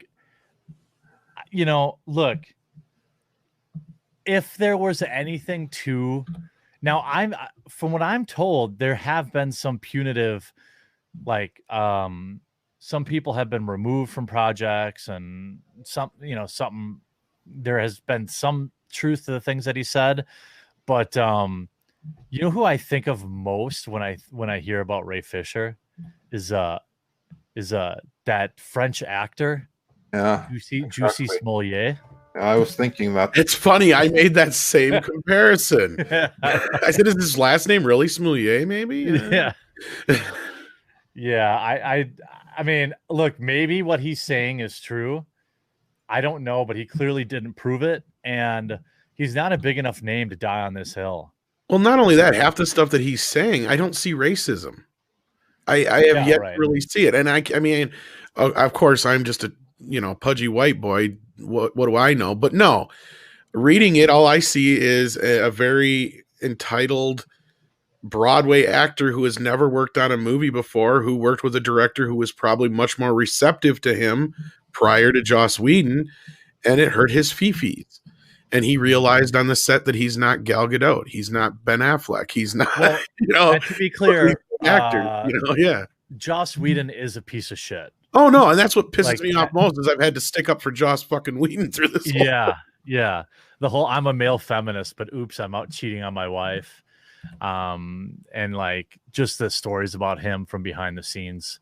No, but I mean, honestly, if I'm sitting there and I've got, a crew and tens of thousands of dollars on the line every second going by, and I got some stubborn kid who just won't say fucking booyah, I'd tell him I'd probably fucking end him too. Just say the fucking line. It's like, what do you need? It's like, come on, that's your job. That's your one job. But anyway, no, I find it very strange, and I did compare it to Smollett too. It's like you're really using this BLM thing. Yeah, exactly. Yellow Flash. Fuck Ray Fisher. He makes millions of dollars to play pretend. I don't give a fuck if someone to him on his set. He's a freaking diva. Exactly. And he also isn't too fond of the very Asian Walter Hamada. But that's which is strange because Hamada had fuck all to do with JL. But anyway, yeah. Anyway, moving on, I would say that Cesario certainly got his money worth from the China discussion. And then we have one of my favorites, who says, "Hi, gents. Always love hearing Mead in the AM. Oh, indeed. So glad to be that you're checking in." And John Apocalypse says, "Been watching Cobra Kai because you guys recommended it so much. Just gotten through season 2, and right now it's the best show airing." Indeed it is. And Silver Nova says, "Studio representatives verbally abusing the fans and prospective customers would have been unthinkable in days past." Yeah, this is true. Well, it's going to be funny how that changes in the post-COVID world. Are they going to... I don't think, we'll have to wait and see, but my gut says that people aren't spending the extra $30 anymore to pay to see a Hollywood movie at home. Like, I rented Tenet for $4, and like even that was like, okay, fine. I don't know how many people were going to sign up for yet another video on demand service, or not, like, it's funny, and I don't want to go totally open up a can of worms, but it's like first there was Netflix and life was good, and then you had Hulu because it had TV shows. So you had Netflix for your movies, then TV for your then Hulu for your television shows. Then it was like, oh well, actually we're going to start stripping TV shows off of Hulu, and we're going to start stripping decent movies off of Netflix. So both services are now suboptimal. Now you have to pay for Disney Plus, CBS All Access, HBO Amazon Max, too, yeah, Amazon Prime, and like before you know it, you're like, wait a minute, I cut the cable because it was $120 a month, but now I'm paying the same amount more. And half this shit, just like you said back when you canceled cable, you're not watching half of it. You're going months without watching Netflix. So I'm wondering how Hollywood, if Hollywood recovers the same way after this, because quite frankly, with so many options, it's like there have been movies like when Wonder Woman came out, nobody I know paid money to see that. If you were an existing HBO Max user, yeah, you probably watched it, obviously, but like, I don't know. I remember Sonic came out, it was like $30, and it was like right at the beginning of the lockdowns, and I was like, fuck it, I want to support Sonic, so I'll pay it. But I would probably never pay that again. Remember Mulan wanted 30 on top? of Disney Plus. That was a disaster. I wonder what idiot paid for that. Oh, quite a few people did actually, and they're going to do it again because Disney even said they will. And this is what I was warning people about was going to happen: is Hollywood is not going to want to spend less money. That's not in their DNA. What's in their DNA is making us pay for it, and they'll find a way. And Disney will be the first one to do it. It may not have been with Mulan, but they'll find something. Maybe it'll be Black Widow. You know, it's hard to say. This is just something that we've talked about quite extensively on the channel. And I keep warning people, like, don't be surprised, you know, and I said that way before Mulan happened. I'm like, sooner or later, you're going to have these proprietary services saying you can only see this movie here and you have to pay an extra premium price to do it. And everybody said, oh, no, that's never going to happen, Tom. And lo and behold, what happened with Mulan? And they're going to try it again. Don't think they're going to not. It's going to happen. Now, I don't think the whole Wonder Woman thing was to sell HBO Max. HBO, I don't think is going to do it. If they do it, it won't be till they get to something like Dune. Then they might try it. But well, it's not HBO, it's Warner Brothers. Exactly. Right? Yeah. Which technically it's actually AT&T. That's the other part you have. Right. Speaking of civil wars, there's one that's openly happening in public. You have AT&T and Warner Brothers that are butting heads like crazy. And yeah, that's going to be an interesting road going ahead here in the next year to see how they're hemorrhaging money. That's what I mean. Well, they have been for years because I mean, that's the thing. And AT&T came in to mop up the mess, and the people at Warner don't like it because they are part of the mess. Some of the people are. And then the rest of them are just trying to hang on to their jobs desperately, like Emmerich and a few of the others. Indeed.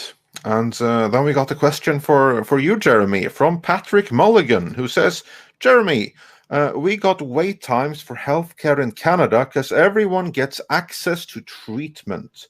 Is no waiting because some people cannot afford it better? Well, that's a loaded question. I would say this. There is still plenty of waiting in the United States healthcare system. I think that there are certain cases where, you know, say, for example, you are of financial means and you want quicker treatment. Let's say you have cancer, like we can see what happened with Lauren Chen's dad. What happened there? Yeah, you have free healthcare in Canada, but they paid cash to come to the United States because, well, being alive is better than not being alive.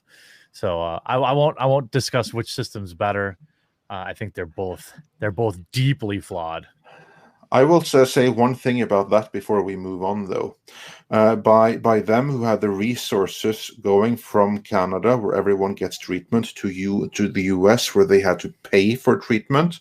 You know what happened in Canada? Because they could pay, the line got shorter for those that couldn't pay. Win-win for everyone. Except for the person that had to pay. Yeah.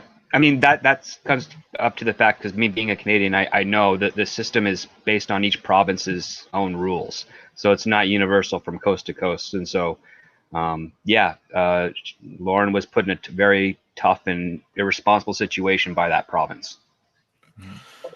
Yeah. And Thunderstorm says, KK and her writing staff are great from a Soviet socialist subversion perspective. Oh, perfect timing for what I got on the screen here. Anna just sent me this here too.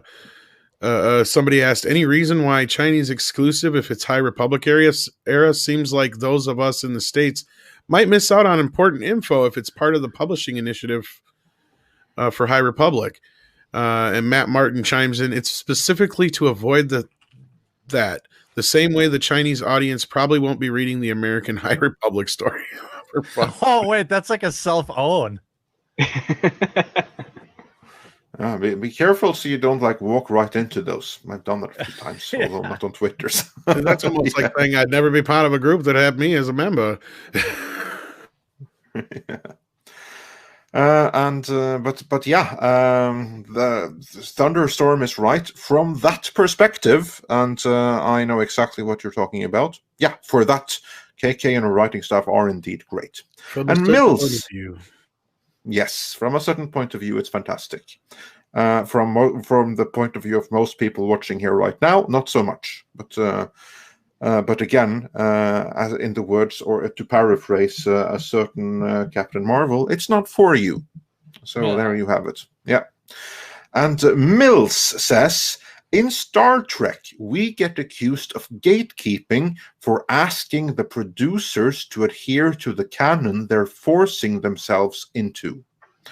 Yeah, you were horrible gatekeepers for telling the showrunners to stick by their own standards. And quit doing that. Just start asking them questions you know they can't answer. That's that's a better way of showing them up. Instead of attacking them, coming at them like that, just be nice.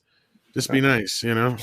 Just be like, "Hey, explain to me this. Hey, why is this?" You know, just ask them specific questions that you know they cannot get around. Kind of like we just saw with the tweet Anna showed us. So there you go. Yeah. And on the note of gatekeeping, says, I'm a woman, and I've always felt welcome in the fandom. There was never an issue being a woman. No.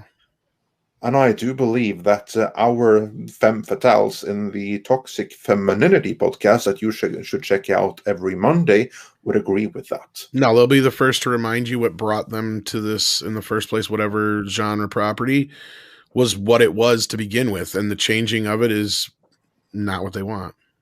Yeah. So, and Silver Nova says, there is no precedent of Lucasfilm, only Zool. So, yeah, there you go. And Gojira Star 5477 says, calling BS. Been a female fan of Star Wars since 1977. I've never felt excluded from the fandom. I sought out the media and other fans because I love Star Wars. There you go. And Stephanie Yanisek's Smuggler's Cantina says, Kadish wrote an opinion piece with 0 facts. I laughed my head off. So, yeah, ever the contrarian. And Mills also says, could Disney reorganize Lucasfilm like Marvel previously, films and TV, with Star Wars itself being its own studio and the Lucasfilm itself? Yeah, anything is possible. It all depends on what the Bobs, meaning Bobs, Iger and Chapek wants to do. If they want to do that, they can. Nothing stops them. And Matt Guile says, for 10 British pounds, thank you so much for the support. One of the best things to come out of Marvel wasn't even Disney. Daredevil. Do you think Disney would clean up if they had the nuts to make or license out an adult-oriented Star Wars story? Well, technically, they did make that. It was licensed by Netflix or whatever. Marvel still made it. And yeah, we know they are. They're going to be doing Deadpool now.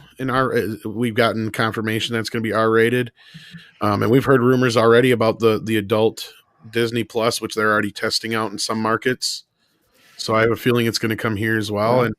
And we've already predicted that Black Widow might be one of the things to kick that off. If not, what did I say like almost 2 months ago, Andre? Maybe it'll be Deadpool 3. Remember I said that? Yeah, you said something to that then, and there you go. And as for the topic of Star Wars, I think that if the right showrunner comes along and says, hey, you know what, I have this amazing thing that fans are going to love, but it's a little bit adult-oriented, so we'd have to do it on Hulu, then I think that they would section off that one corner and let that showrunner do that on Hulu, and they would clean house that way by section it off into like a separate thing, kind of like the Daredevil. The Daredevil thing, exactly like that. So yeah, if there's money in it, they absolutely would. And here's a good one. Roof Korean welcomes, I can't exactly see who, but he probably Chinese overlords or something. And he asks, what is your take on Spielberg rejecting Kennedy?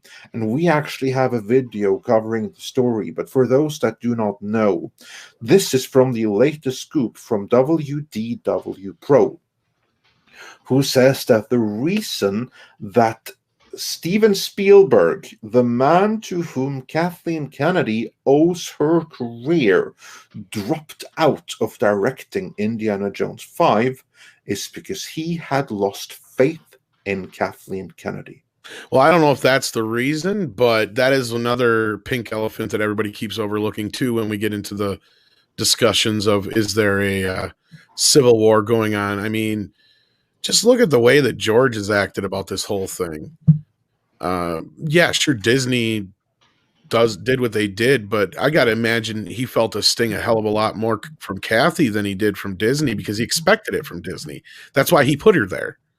You know, like that was the whole point. You know, like Yeah, well, he handpicked her, right? Yeah, did. Lucas handpicked her, so that was his big mistake. But anyway, Spielberg, for whatever the reason, is not doing Indiana Jones Part 5. What are your thoughts on that, Jeremy? Shouldn't even be making the movie. I mean, if I'm Steven Spielberg, I don't want to make it either. You know, I love Indiana Jones, but some things need to be left in the past.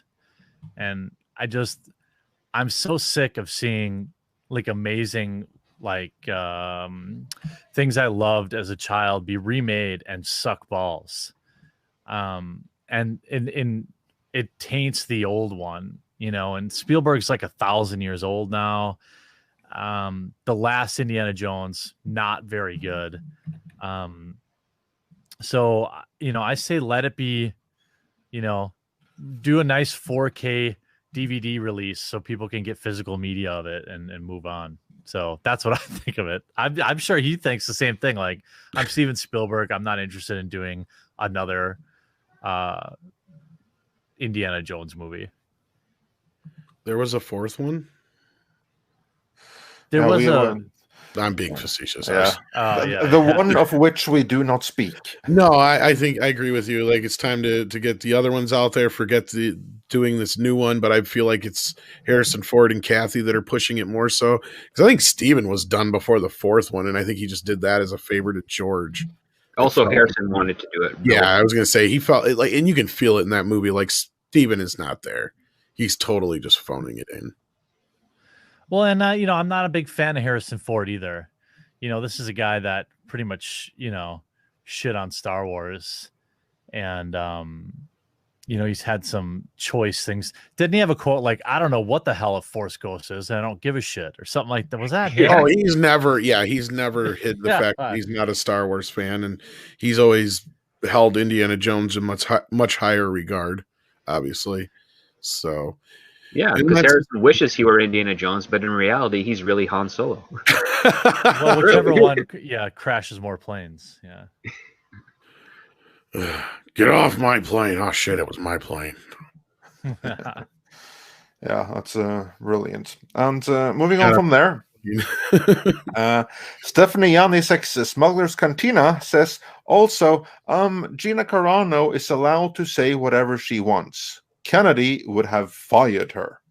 Yeah, that's the other thing. How can it be one or the other? There's either a civil war or people are trying to force Gina Carano to, or there's not. And if there isn't, then why would people be trying to force Gina Carano to apologize? Which I don't believe, from what I've heard. And if she's being shielded by Favreau, that could be the case. But again, I don't think they care.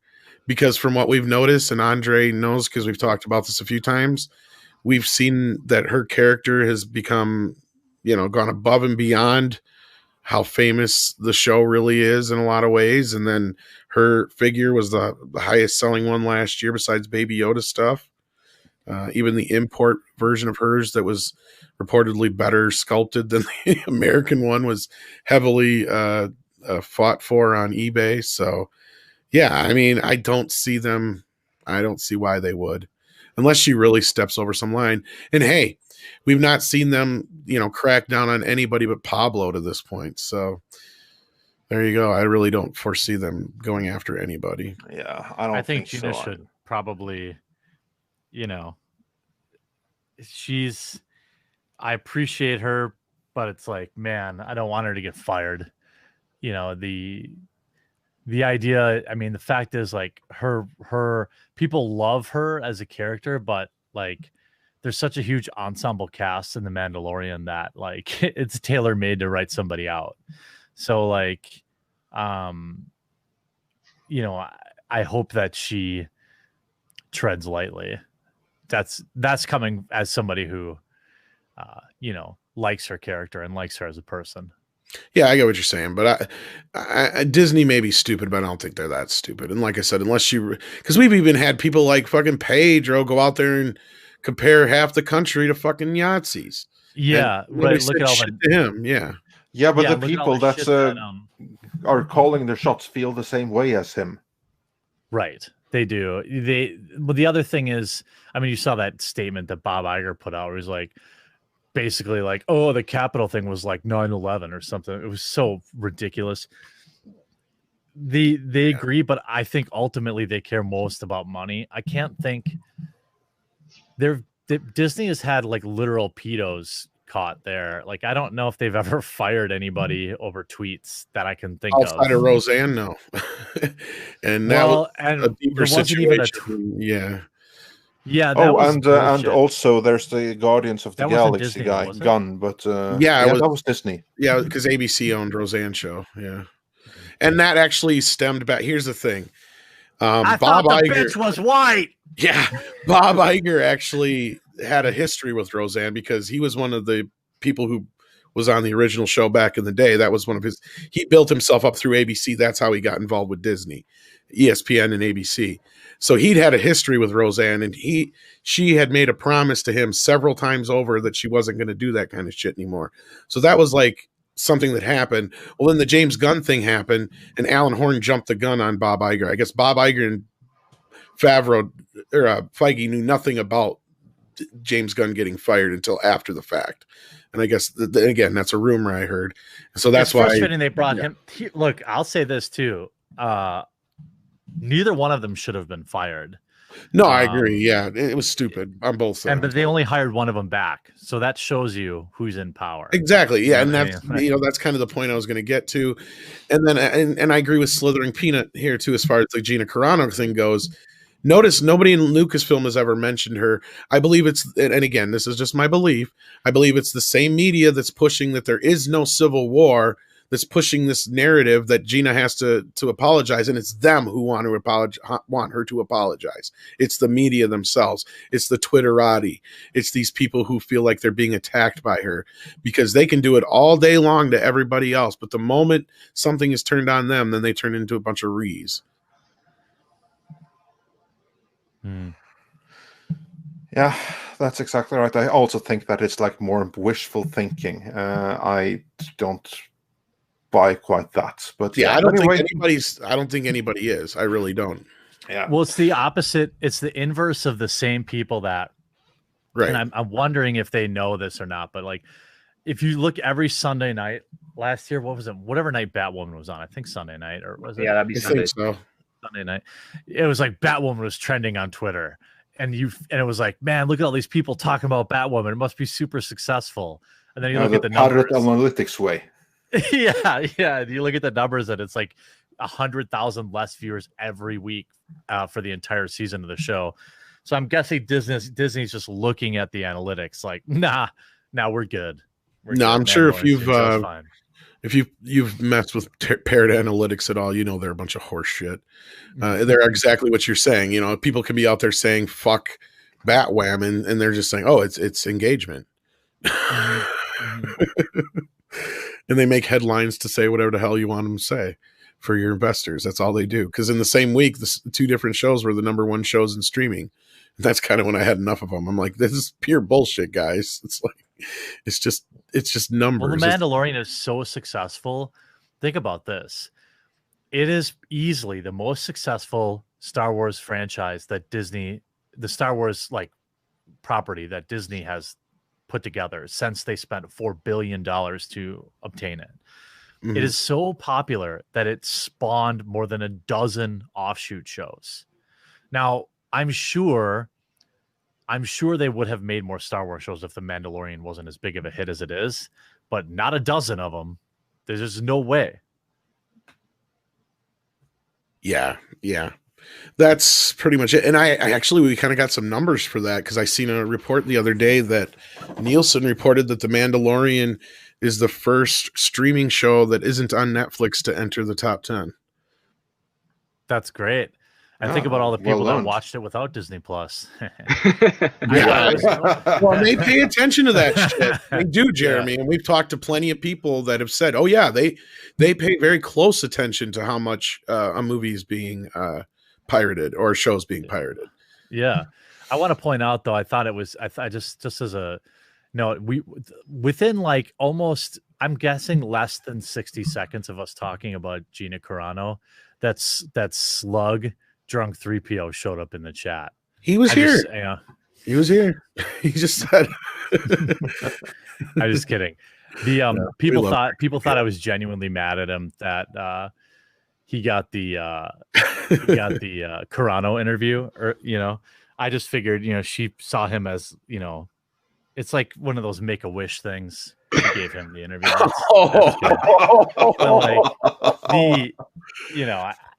I'm not actually mad at him. And I think he tweeted something yesterday. Like he knows I'm not mad. And then like reading the replies in his tweet, like people were like defending 3PO, like, yeah, Jeremy's an asshole. Blah. I was just like, dude, that he knows I'm not actually mad, right? It's Twitter's funny. I like it. His response, he's gonna make a video. I already know it. He does that whenever he gets his feelings there. I love those are my favorite drunk 3PO videos, by the way. So like the one he went after the other Jeremy. Didn't he do that one video? I always see it. People, isn't that the same? Is drunk 3PO the same kid? Did he grow up? That one that people always post saying breakfast. Is that Tim? People post this video to me all the time. That's kid with like dressed like with a flower on, saying breakfast. I don't think so. I don't get on Twitter much, so I don't know. All right, my bad. No, that's fine. He may be able to answer that in the chat, but I try to avoid Twitter because I get into too many fights. Chat gets it. As long as they get it, that's all that matters, right? Speaking of the chat, I think we have a few more super chats. We do. Jacob Bowser says for $10, thank you so much.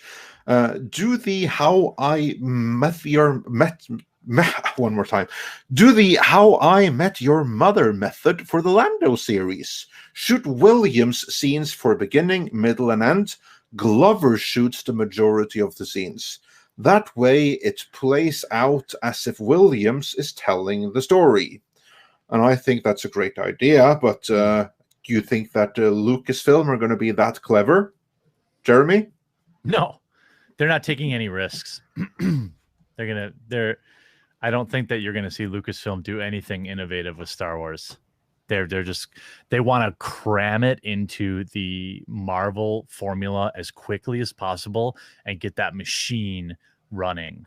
Like Marvel movies used to be something I look forward to. Now it's like, it's the same fucking movie every time. There's no real stakes. Everybody survives, and anybody who dies in the movie will just be brought back in a different timeline.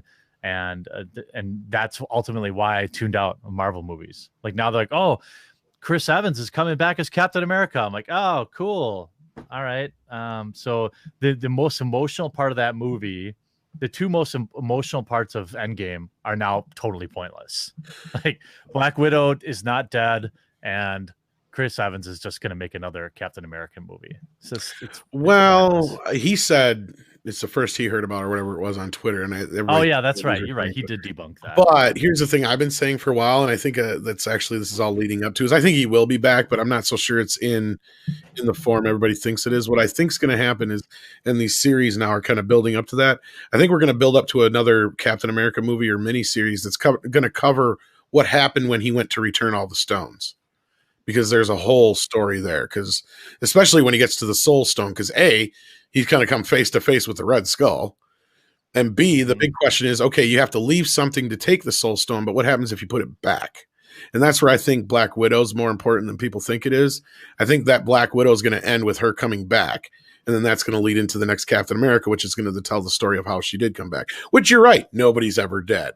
But like again, you're also right about another point, I think, and they are being very safe. And the things that are safe are things that are attached to the Mandalorian. They're tried and tested and true. They know it. Boba Fett is like pure fan service. Let's be real. I'm not a Boba Fett fan. I don't have a Boba fetish, but I see that for what it is. It's giving the fans what they wanted. They're clamoring for it. It's like the Snyder Cut business. You know, sure, there's a lot of people who didn't like Man of Steel and BVS. I'm one in that group.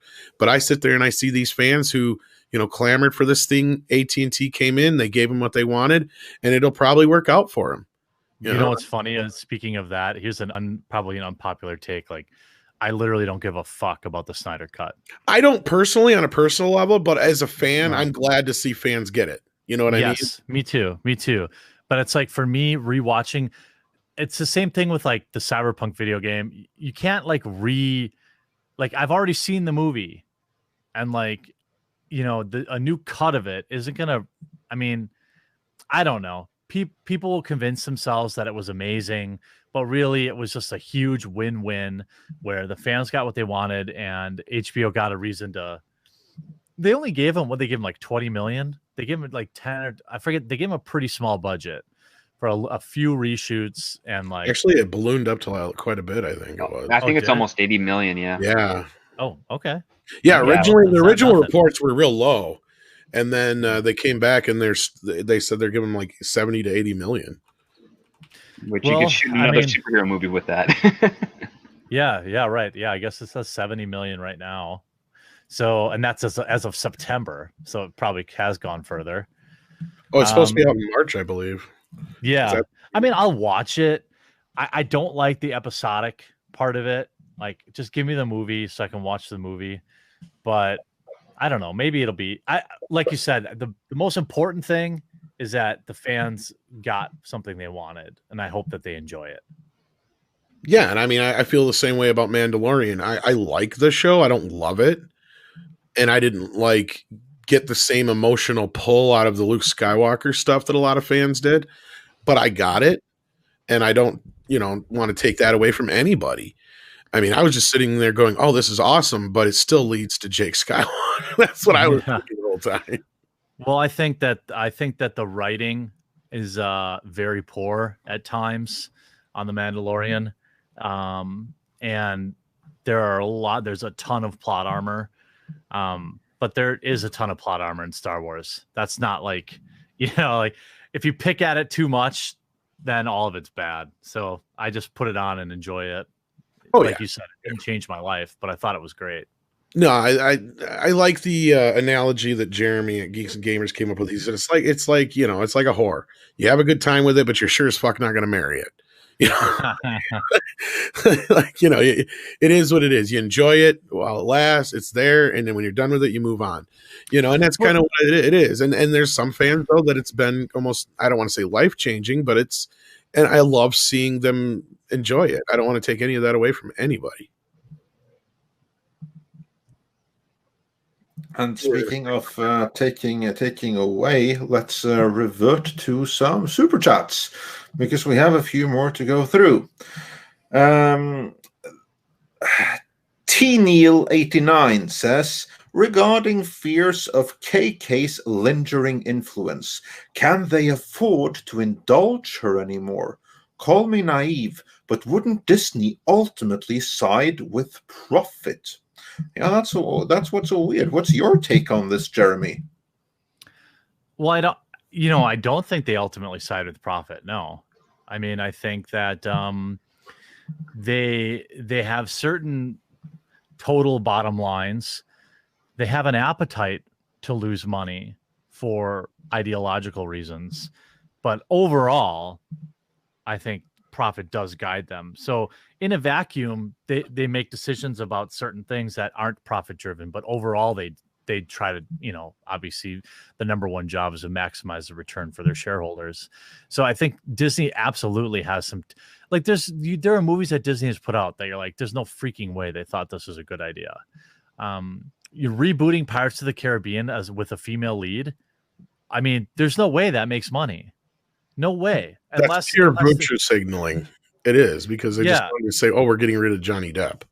Unless they cut the budgets back, because the budgets for Pirates were massive. Like, and if it's like, oh yeah, okay, everyone kind of like is whatever about Margot Robbie, she's fine, but like, sorry, not gonna pay to see a Pirates of the Caribbean movie with Margot Robbie. Not interested. Birds of Prey was garbage too. Now, is that Margot's fault? Well, I don't necessarily dislike her as an actress, but you know, you have enough terrible movies in a row. I'm going to start to look at and wonder, you know, about your decision making and the people that are around you.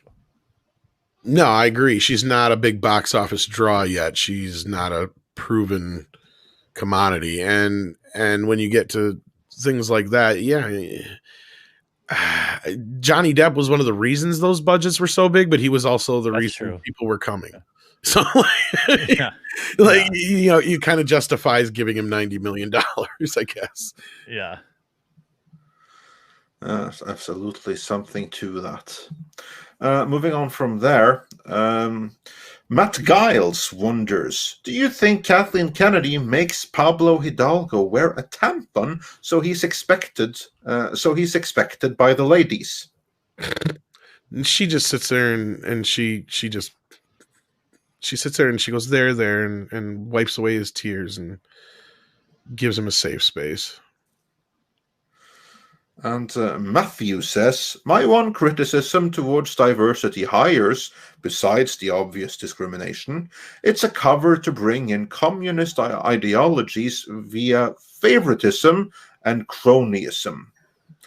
You're not wrong. And Gabriel Quiroga says for $10, what's up, ME? Love you guys, and shout out to Jeremy on passing 1 million. Well, yeah, congrats on that. What do you guys think is the sweet spot in fandom where you can introduce new elements while still respecting the franchise? Cobra Kai. Well, literally read my mind, but let's see what Jeremy has to say. Yeah, I mean, Cobra Kai is a fine example, but I think part of the problem is human actors age.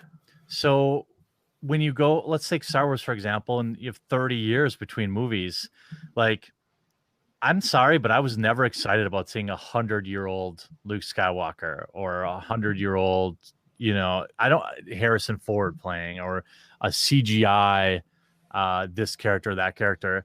So Star Wars had a hard time, I think, like, how do you say, injecting new into the old in a way that felt natural, because all of a sudden it was like, oh, here's, you know, Chewie's, how old is he now?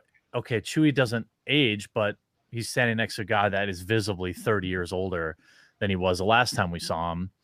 And introducing new characters was more complex for Star Wars. And that's not a great answer. I think if you do it slowly and you earn, I think what Disney's doing with Marvel is the right way, I should say. Disney Plus is actually a really smart way to do it. You can gauge people's interest in these, like, okay, She-Hulk. Everyone thinks She-Hulk's going to be, you know, imagine if they had made a She-Hulk movie without first trial testing She-Hulk in, you know, on Disney Plus. So you can introduce characters in that proving grounds that is Disney Plus, see if people like them, and then it's low risk to cut them. Yeah, well, they won't even make a regular Hulk movie right now. So I know. No, but you're not wrong, and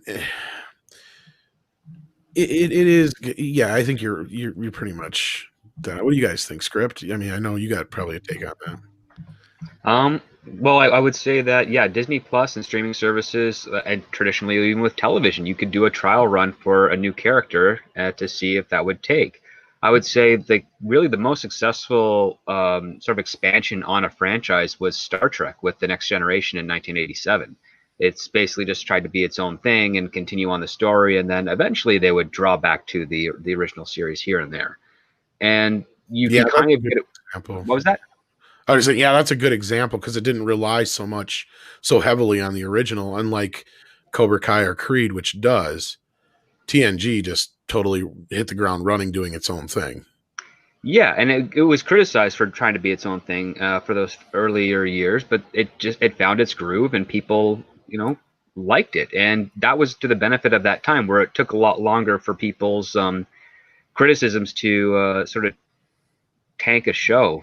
To really, like, you could get away with 3 seasons because there wasn't any social media or anything of that nature, but you also still had enough connection to your audience with regards to the live ratings and people sending letters, so that they know that, yeah, okay, we're maybe stumbling here, maybe we don't do that, and maybe we'll figure out this new formula. They all had a chance at a point, but now with I think that it was social on. media, it's a lot more constrained. Yeah, I think that it was the fact that it was syndicated really helped, and that's kind of the equivalent of streaming now in a way. Exactly, yeah. And yeah, Jeremy is right. When they have something, say for instance, the second season of The Mandalorian, which I also agree was not very well written, but a majority of those episodes were them trying out other characters from other established Star Wars properties, such as like the Clone Wars and Rebels, my understanding, and basically just being backdoor pilots for their launch of their next show. And because the response to them was quite positive overall, Disney realized, yeah, we can pull the trigger on these guys and start production. And I would not be surprised if Marvel's going to do the same thing. And why not? Like She-Hulk as a series, that's her as a lawyer. So you can bring in Daredevil, you can bring in other characters that she has to encounter with, and do a quick trial run of them all in that season, and basically say, okay, this is the audience response, and this is the direction we're going to go. And it's a good way to sort of balance out giving the audience what they want, while also experimenting without wasting millions upon millions of dollars on developing an individual show of every character, and then giving it a shot on its own. I think the biggest thing is having a direction. And I think Matthias hits on that here. And I think that's the biggest reason why Creed and Cobra Kai have succeeded where Star Wars, Star Trek, Doctor Who, what have you, have not. And that is they're clear to put the story first. And they have clear direction, and they know where they're going. They know where they're heading. They know what they want to do with these characters. They know the roles they play. And to go back to your original point, Jeremy, I feel like the Star Wars sequels would have been better served had they remembered that. Like, okay, yeah, look at Cobra Kai. Every one of those characters is an exact replica of one of the original characters from the original films. You don't notice it because it's so well written, and they throw different curveballs into the mix. And we've even seen some characters go through complete arcs to the other, but they're still doing the same. Like Miguel is Daniel. He's the same exact character. Look at him. A single mom, moved to a new town, got bullied, learned karate from an old karate instructor. There you go. Same exact guy. But you don't realize that because they did it well. Now, see, The Force Awakens could have been good. You could have injected the same exact story as A New Hope, but you needed Luke there in the Obi-Wan character, for one, and stuff like that. Like, right there is where they made the first mistake. They tried shoehorning Han Solo into that role, and that just didn't work. So, like, yeah. But I know also didn't give their new characters any goals or wants aside exactly, from yeah. And all your main character wanted to do was go home. That's all she wanted to do. Then why leave?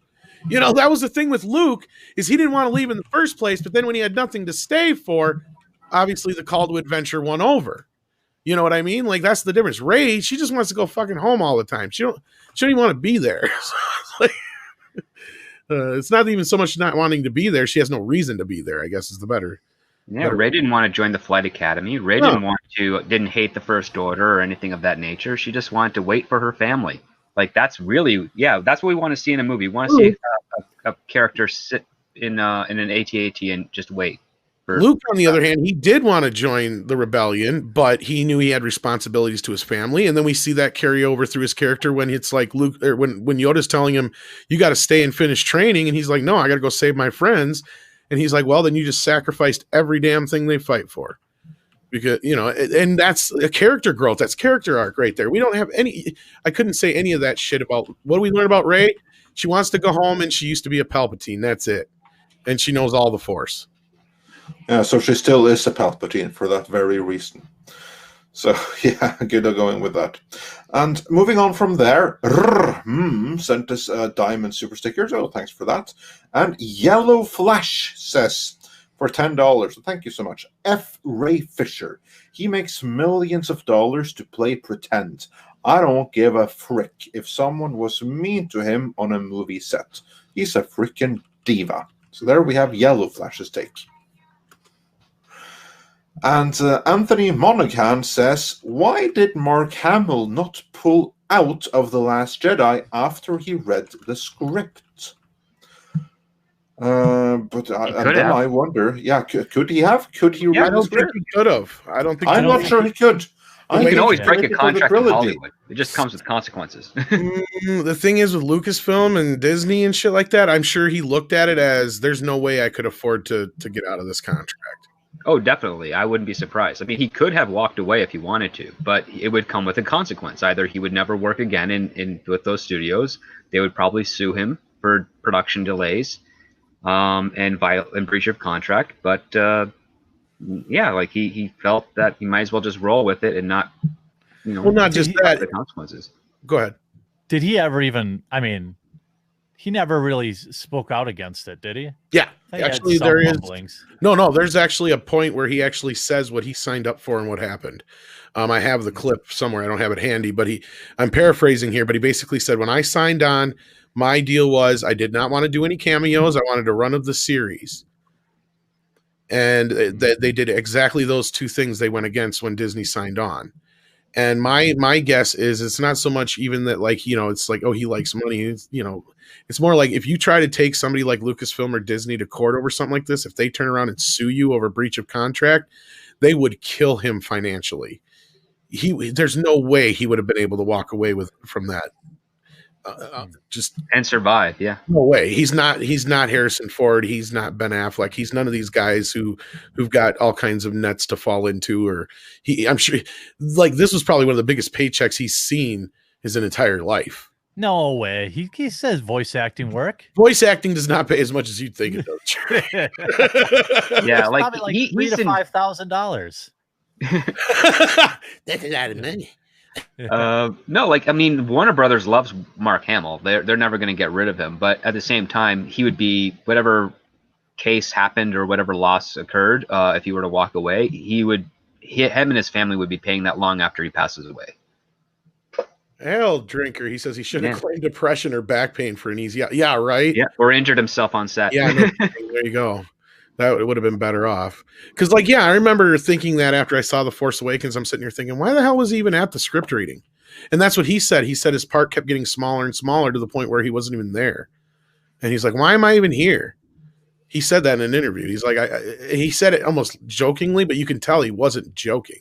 Just like when he says, I would argue with Ryan that this is not what Luke would do, or I don't think like this is what Luke would do, and I just had to accept it. And then the only way I could get through it is by pretending it was Jake Skywalker. And we joke about that, but what he's really saying is, no, I had to pretend it wasn't Luke Skywalker just so I could get through this without probably shooting myself, because I felt like I was betraying myself that much in my character. You know what I mean? Like, I can see that in what he's saying, and the way he acted through this whole thing. I can't wait till his tell-all book. That's all I know. I can't wait. No, that should be a real hoot. Because even Anthony Daniels let list a few things in his book. Like, he said that he felt like set dressing in the sequels, flat out. Well, he was. And he had a few more choice things than that to say. But then, of course, he praised The Rise of Skywalker, so go figure. But that's just because he got a few lines. And also, that was the movie that was being promoted right then. If he had said, like, saying something bad about the previous thing, that's one thing. Saying something about what's coming out right there and then, that would be quite a different matter now, wouldn't it? Yeah. Hey, what do you guys think about Disney canceling season passes? Oh, I heard about that. We talked about that last night. I guess they're going to be doing some new program, but that is very interesting. I think it just goes to show how badly they're hurting. And the parks are, as we always say, that's their main income source. Like, it's always keeping money flowing, and they don't have that. Well, you know what I might do a video about this today. It's not like that spicy, but it's interesting because I saw a lot of people praising it, saying that season pass holders are like, Disney really did this because season pass holders are the least profitable because they come all the time. They don't buy food there. They don't buy merch there.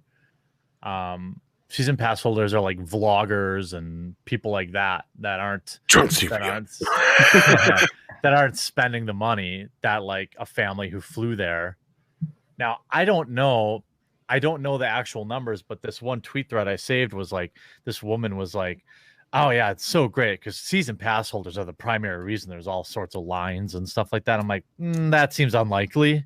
But I don't know. I don't know. I figured I would ask. No, I think you're right. I think it's a lot of locals, and between just what's going on, obviously, and what you just said, I think that's probably a pretty good reason. Drunk 3PO might actually be somebody to talk to about that.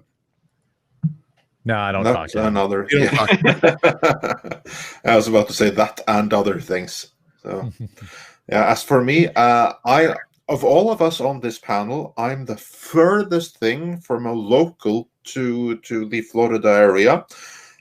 Or the LA area for that matter. So I'll leave that for you to I've never been to any of them. So I have. I've been to the Florida one. So yeah, maybe I do have more to say. I've never been anywhere cool. I've never been anywhere cool. No. Even in Las Vegas. That was like the highlight of my life. So I don't know if much can top that. Getting high in a fucking hotel room for 4 hours with Clint Howard, I don't know if anything can top that. So. He talked about stories from everything. He didn't give a shit. I want to grow up to be like Clint Howard. Got zero fucks to give about anything, but just because you're Clint Howard, you can do anything. It was just so cool. He's awesome. And moving on from his awesomeness and getting back to the super chats, my countryman Trencher1375 says, it will be worse before it gets better. The streaming services will be hives of SJW shows since you have to pay for it all, not just the show you like. Now, you mentioned something about that, Jeremy. Isn't that one of your fears as well? Well, it's my opinion that people are going to reel back the number of shows that a number of services that they pay for. You know, I went through this conversation with my wife, and like we weren't even in like cost cutting mode. I was more like, holy shit, we haven't even opened up Netflix in like 4 months. What do we even watch on there? Tiger King and Stranger Things. I'm like, okay, it's gone. And like Hulu, for example, they keep raising their prices, and it's like, you know what, that's gone. And I just think people are gonna eventually just realize that all these individual services aren't really adding more value. It's adding more fluff, adding more garbage. Like you look at Netflix now compared to what Netflix was 5 years ago, and the quality of programming on Netflix is hilariously bad. It's just stuffed full of mediocre. Because they're losing all the big stuff. Yeah, they lost all the big stuff. That's all that's left is filler. It's all filler. And like this is what you're going to see on Disney Plus, and you're going to see it on all these Star Wars shows are going to turn into filler.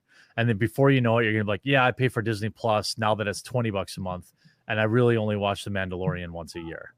And people are going to push back, and I think they're going to implode. Yeah, I don't think you're wrong, especially the more ballsier they get, because both HBO Max and Netflix, the two highest costing ones, if you don't include Amazon Prime, which a lot of people overlook. Amazon Prime is like one of the big ones in this, but since most people get it for the shipping part too, they don't really think about the fact that they're getting, you know, the video aspect of it. But they're really starting to jump up their game a little bit. I mean, they had the Borat movie this last year. They've got the Coming to America 2 coming this year in just a month, actually, or March, actually. You know, and there's other movies that they've picked up and stuff like that. So I wouldn't count them out, but you're right. And then all these services are going to try and jump up to that $15, $20 range because they can. And before you know it, like you said, you know, when we first started out on the conversation earlier, you're going to be paying $200 before you know it to get all these channels. And as we keep pointing out with the streaming wars, as we have been for the last few years, what it's going to boil down to is you're going to have to make a choice. You're going to sit there, and especially people who are on a budget, and that's what sucks, is you're going to sit there and go, okay, well, I want to see this and I want to see that. and you're gonna have to choose between those things or bot between services each month, which is something that some people already do. If you're, but that's a lot of extra work. You gotta, find how to cancel things, and they don't make that easy. That's for sure. They definitely, Yeah. Yeah, you have to jump through a few hoops in order to do that. That's for certain. CBS All Access, try and cancel that. It's like, are you sure you want to cancel CBS All Access? We'll give you 3 months. No, I don't want CBS All Access. We'll kill a puppy if you don't take CBS All Access. Yeah. They keep trying. Yeah, that's a good one. Moving on from there, we have Adam Wofford saying, a few years ago, I said there were too many back then, but Boulder Boy said, no, there isn't. Guess who was right? It's not the guy with rocks. Which was quite topical for the conversation. And now we got 2 super chats from Greg Marquez for $10 each. So thank you for the $20. And he says, in modern Western culture, the customer seems to be seen as an inconvenience, a necessary evil for getting to the money. And then he follows that up with, for example, back in the day, the Disney way was to give the customer exceptional value. Now the customer is almost the enemy. Speaking from a background of finance, I can confirm that many of the, if any of do investments into hedge funds and stuff like that, that's how they see you as well. An inconvenience, but a necessary evil to get money. Do you think it's like that in Hollywood at large, Jeremy? Yeah, I mean, I think these people would rather be left alone to make the propaganda that they want, unfettered by the requirement of consumer money. Many of them, they want to be able to spread their message without the fear of having to deal with the bottom line. So yeah, a chunk of these people in Hollywood, our dollars are a necessary evil. They are, but I think you're right. Like, when we keep bringing up that this whole thing is a manufactured movement, it's not a trend, not a real one anyway. And I'm sure they make a lot of excuses for it. One of the main ones being they blame us, and then they sit there and say, "But we're on the right side of history." So 20 years from now, we'll see what really makes a difference. And unfortunately, we all know everybody's going to sit there and go back and look and say, "The Last Jedi, well, that was a big mistake," But they think now that we're going to look at it back on and go, "Well, we were just so ignorant then and stupid. We just didn't see how great it was that our misogyny got in the way." That's what they really think we're going to say in 20 years. Yeah, right. That's what they thought they were going to say upon release. Oh, right. Yeah. Well, let's just put it that way too, right? To be clear, but yeah. Unfortunately, it has reversed completely. More and more people that were following the narrative that this is a masterpiece seems to be turning around, especially after John Boyega started talking about what a racist piece of crap that movie was. Yeah. Yeah. And moving on from there, Thunderstorm says, nothing is free. Different forms of payment systems. The problem in old systems is money laundering and management systems that support it. Well, yeah, there is that. Yeah. While the Oklahoma Bachelor wonders, are you tired of Mary Sue feminist nonsense? You too can watch the old James Bond movies on Pluto TV for free. Bring back real men like Cisco and Picard.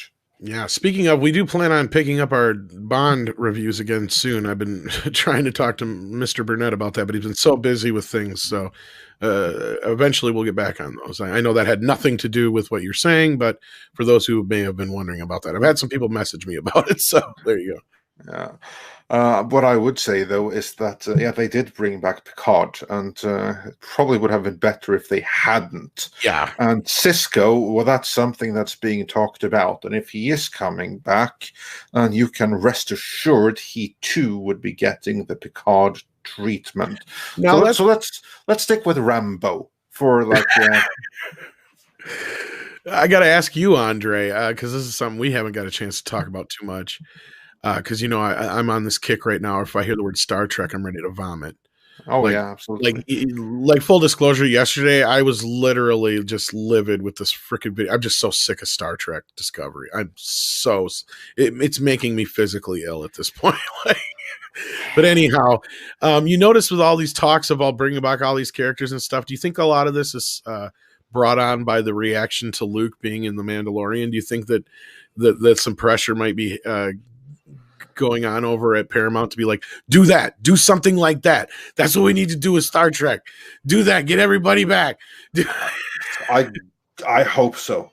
Because that's what it feels like. I don't know that it is, but I hope talking it is. about stuff. You've had, I think I've even heard who else script. There's been a few people who have talked and mentioned that they're talking about showing up at some point in some Star Trek thing in the next. Oh, year. I think I know that Prodigy cartoon Janeway supposed to. But like I think at least a few TNG members have brought it up. I know. Yeah, like LeVar Burton and Whoopi Goldberg and Whoopi. Yep.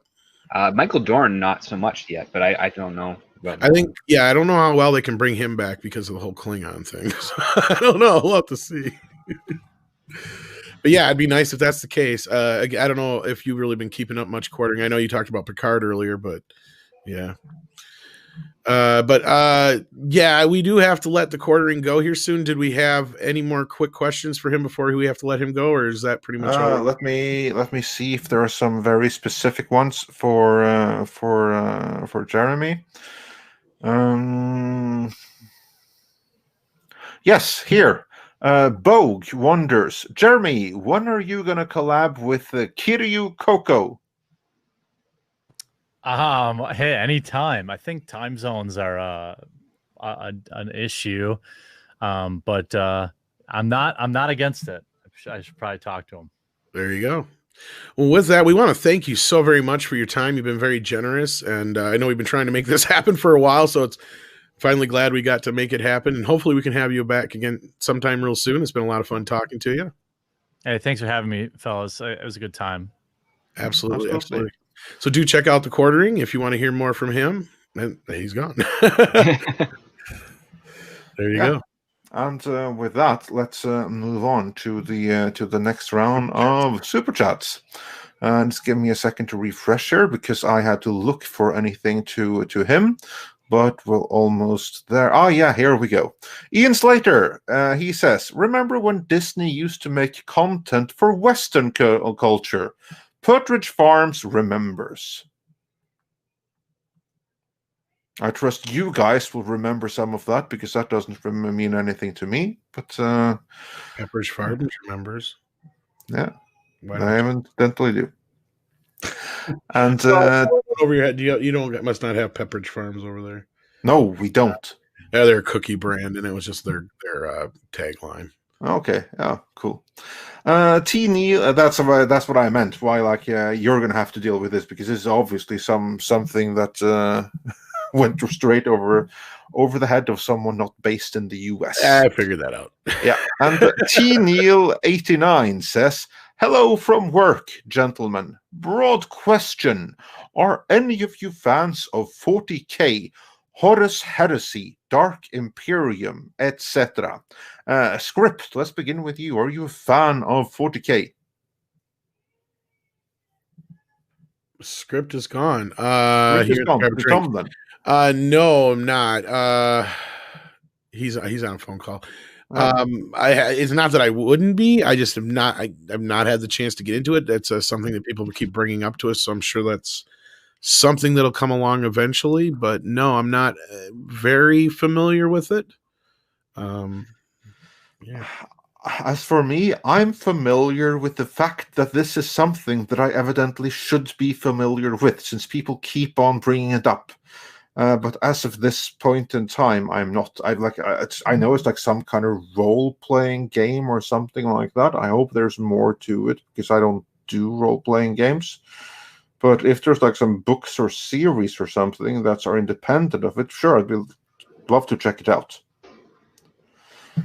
And their script is back. Yeah. I think I know the answer already, but go ahead. Yeah, 40K. Are you a fan? I know of it. I just haven't gotten into it yet. I think it's like role-playing games and video games and books and comics and all that nature. It's a big franchise, but no, I haven't. It hasn't come my way as of yet. Well, there you go. So we are all pretty much in the same place on that. And Thunderstorm says, KK Commie Wars Blue Soy will probably make Indiana Jones Indian Joanna, starring a black, white, Asian, trans, half dolphin. Well, Harrison Ford has clearly said that nobody else will play her. Indiana Jones with me. I don't know how clear that was, but he said that nobody else will play Indiana Jones but him. But that didn't say anybody else wouldn't play a daughter or son. Or as other offspring that has not fully decided whether it will be a son or a daughter just yet. They yeah, exactly. That's we'll see. We don't know. We'll see what Kathleen Kennedy has cooked up for us. I have a feeling that James Mangold didn't get the job for no good reason. Yeah, and he's delivered the goods in the past, so let's hope he can. But he's there for the Logan reason. Let's be real here. Yeah, obviously, he's there to kill him off. Yeah. So let's just hope he does it in a decent, respectful way, and not the Han Solo kind of way. I don't know if Scripps will get this joke or not, but does that make him like the Dr. Kevorkian of movies? The whole assisted suicide stuff, maybe, yeah. We gotta kill him. Who do we go to? Get Mangold in here. Oh yeah, that takes me back. We want it done, Mangold, but we want it done tastefully. Don't make them suffer as much. And moving on from there, Ben Parker says regarding Jurassic, nunchucking dinosaurs. Hell yeah! Nunchucking dinosaurs with Nunchuckosaurus. And Adrian Nazaruk sent us a super sticker of a cute little doggy, so thanks for that. And Bogue speaks the truth because he says Endgame is garbage. Infinity War is the best MCU ending. Yes, I agree completely. I remember I was so happy when I left the theaters. I was like thinking, this is the perfect end. It should end right here. Thanos won. The end of saga. I would have been perfect, but that's just me. That's me. Being dead inside. No, I agree with you, but I've actually enjoyed. I've seen Endgame like twice since it came out in theaters, and both times since then I've enjoyed it more. Like I get more out of it. So I don't know. Maybe you see it again. I'm not saying you'll enjoy it, but yeah. Yeah, I also haven't seen it since theaters. So, that's what I was figuring. I know you'll have less time than I do to watch shit, so and I have no time, so exactly. There are many things that I'll be watching before I rewatch Endgame, like WandaVision for one. So yeah, I'm not looking forward to it, but it must be done. And moving on from there, Thunderstorm also says, how long before KK Kennedy gives lightsabers the power to heal with the power of blue soy communism? Didn't she already kind of do that? But yeah. I mean, they can cauterize a wound. So. Yeah. And Cliff3188 says Disney had a trial run with Inhumans. Oh God, that was a disaster. Script, did you ever see the Inhumans, or how far did you manage? I only ever saw the advertising of the Inhumans. When it was debuting, I did not have the time to check out that show. I wasn't watching a whole lot of TV during that period. Unfortunately, I was just too busy working. But I heard it bombed way harder than anyone was ever expecting. Because I think Andre only tied that into the because it was going to be a movie, then they did it as a show, and then they were going to tie it into Agents of S.H.I.E.L.D., and every single effort for them to work on it was just a setback. Yeah, like that's I would say that's the greatest disaster ever to be associated with Marvel.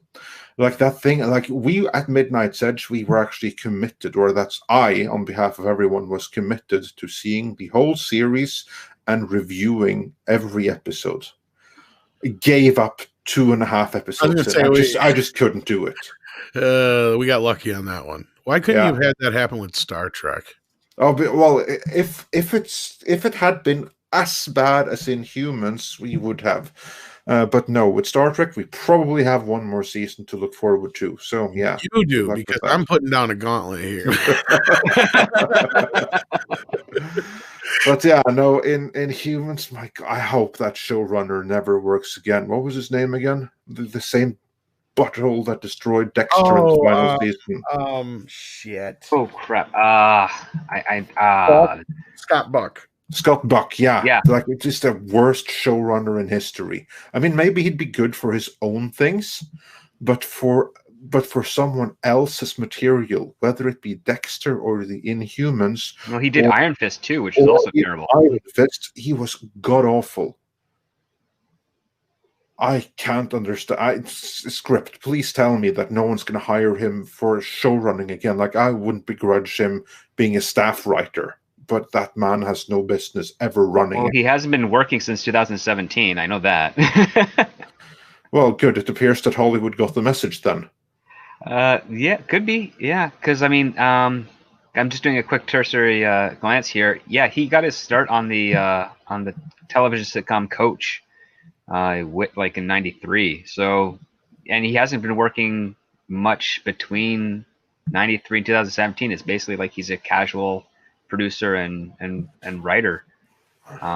So yeah, he's not really in this for the long game. He's probably just doing this as a side gig or something. I don't know. How the hell he got to be showrunner on Dexter defies belief, and how he even could be showrunner not once but twice for Marvel TV. I mean, no wonder Jeff Loeb got fired. He deserved to be for hiring that guy after having seen what he did to Dexter. Yeah, well, I have my own issues with Jeff Loeb as a writer in comics and TV. He's he doesn't believe in figuring stuff out beforehand, which is kind of important when you're writing a story. Yeah, you'd think so. So yeah, anyway, glad to see him no longer there to muck things up. Well, Simon Lamb with Daredevil, but yeah, he's a lumberjack in that, so okay. Oh yeah, the Mortal Kombat trailer. I didn't get a chance to watch that yet. Did anybody else? Oh, I said Mortal Kombat Conquest TV series. Did Scott Buck work on that? Yeah, I don't know. He might have. No. But no, that just made me think of the trailer that dropped this morning. I didn't get a chance to see. Oh, there's a trailer for it. Oh, cool. I look forward to seeing that afterwards. I hope for the best. Yeah, I forgot to tell you. Yeah, it dropped already. Although Script Doctor kind of killed my hopes for it.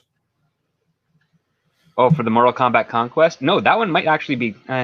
Yeah, it's the date. It's the same guy. Is it called Mortal Kombat Conquest? Is that the title they're going for? I would be surprised. Let me double check. Repeating the title of the TV series? No. I think he's talking about the TV series. Oh, okay. Yeah. Oh no, fine. Yeah. The TV series is not the same as the Mortal Kombat movie for 2021. No. Yeah. Yeah. So that one might actually be good. Oh, I hope so. I really, really hope so. And moving on from there, Bogue asks, why do you sub for more than a month of anything? And I think he refers to like stuff like Netflix and HBO Max and Some stuff like that. people don't. Some people don't. Some people will bounce around. In some cases, like for us, I'll get like the year package just because it's so much easier and we never know when we're going to need it. And we got a couple of us using it, like Rob and stuff. So, it's just one of those things. And if I had, like I've tried to even get my mom to use it. So, like, in that case, I could see that being an easier way to go with families. But no, if you're a single person and you know what you want to watch, it makes a hell of a lot more sense financially to get Disney Plus 1 month, watch, Mandalorian, move on to Netflix, watch whatever you're going to watch on there, move on to Hulu, watch what you're going to. That makes more sense to me than sitting there and sticking with the whole year. But it doesn't make sense to Mr. X, who says, get a VPN and sail the high seas. Done. There's that. And if you're going to do that, of course, which we do not condone going to the high seas for anything ever, but if you are going, you go with Surfshark because they're awesome, and you get a really, really good deal if you type in the keyword midnight. So yeah. High seas and VPN, that equals Surfshark. So yeah, just Surfshark it if need be. Stephen, like Netflix and stuff that you can see other countries through. That too, because like that's the beauty. Like with I tested that; it works. Oh, yeah, I use that I all the watched time. Karate Kid, the animated series out of Canada. You Yep. lucky bastards up there got it for free. And I watch no shortage of things from the American Netflix I library. only watched one episode. So. So yeah, well, still, but that was one episode that wasn't available to you on your American Netflix, now was it? But no, that's like the thing with VPN and Netflix. You don't even have to deal with any credit cards or anything like that. Just use your existing membership that you have right now, and just switch location on the VPN, and boom, new library. Yep. It's actually kind of neat. I thought it was really, really neat how it works. And we do use it, guys. That's why we would never advertise something we don't really use. So there you go. Yeah. We reject so many advertising things for random stuff. Yeah, speaking of, I'm even starting to get a few of these crappy, weird ones. Oh yeah, there you go. Exactly. There's like no shortage of like Chinese scam products that we're apt to push. Yeah, please review our product. Yeah, we can send you any product, and the email, of course, is in English. So yeah, that's like one of the beauties when you. Oh man. Yeah, it's from the toilet seat. But yeah, we're not going to push any forced reviews on you from like Chinese. There we go. Yeah. I want to review pizza rolls. Just send me pizza rolls. Yeah. Did I ever tell you that my Red Letter Media story? I actually half-ass came in contact with them once. Way years ago, when I think it was still AMC Movie Talk. It wasn't even Collider yet. I was in the chat during one of their live sessions because, that was the place to be back then. Like, I mean, they had a lot of people watching. It was. And RLM showed up in the chat one day. And I said, hey, where's my pizza roll? I sent you for my pizza roll months ago. He goes, fuck you, no pizza roll. That's a good one. No pizza roll for you. But anyway, moving on from there. Thunderstorm also says, sooner or later you have to change actors because of age. These communists have no talent to write such storylines. So yeah, Thunderstorm certainly has it in for Disney, and I can't really say I blame him. And then Master Clockwork says, VO work, I think voiceover work more often than not pays scale, no matter how big a name you have. It's often a fight to even get royalties. Yep. Yeah, as we've heard from, in our very own interview with, names just escaped me. Holy crap. I'm low on sugar. Who do we just interview? Alan Dean Foster. Jesus Christ. Yeah. Pardon me. So yeah, as we know, that's movie math for you, and book math now, evidently. So, well, I mean, when a studio takes on a publishing license, that they just reapply their movie math. Let me tell you, I ever make a deal, I'm going to script. I'm like, hey, which one is it I want, net or gross? You always want gross. Gross. Okay, gotcha. As much money up front as you can get. Get it all up front, he screamed as I ran out the door. Exactly. And in terms of how The Last Jedi will measure up in 20 years, Stephen Otten chimes in and says, I haven't changed my mind on anything in 20 years. I won't change 20 years from now. So yeah, there you have it. That's why I'm not. And the Oklahoma Bachelor says, or wonders, have you seen Star Trek Horizon and Continues? Well, script, have you? I've seen Star Trek Continues. I don't recall Horizon. Yeah, I've never heard of Horizon, but I'm well aware of Continues. I've seen clips, and I've actually met Vic Mignogna once. But outside of that, I have not had the pleasure of being able to actually watch it much.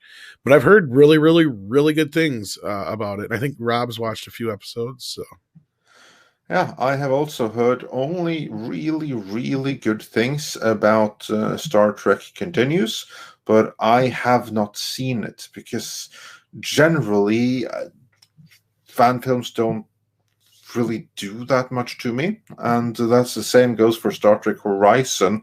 I believe I've heard of it, but I have not seen it either. No, there's only some fan films that I've seen, and the list there is exceedingly short, and it doesn't include any Star Trek. Sorry.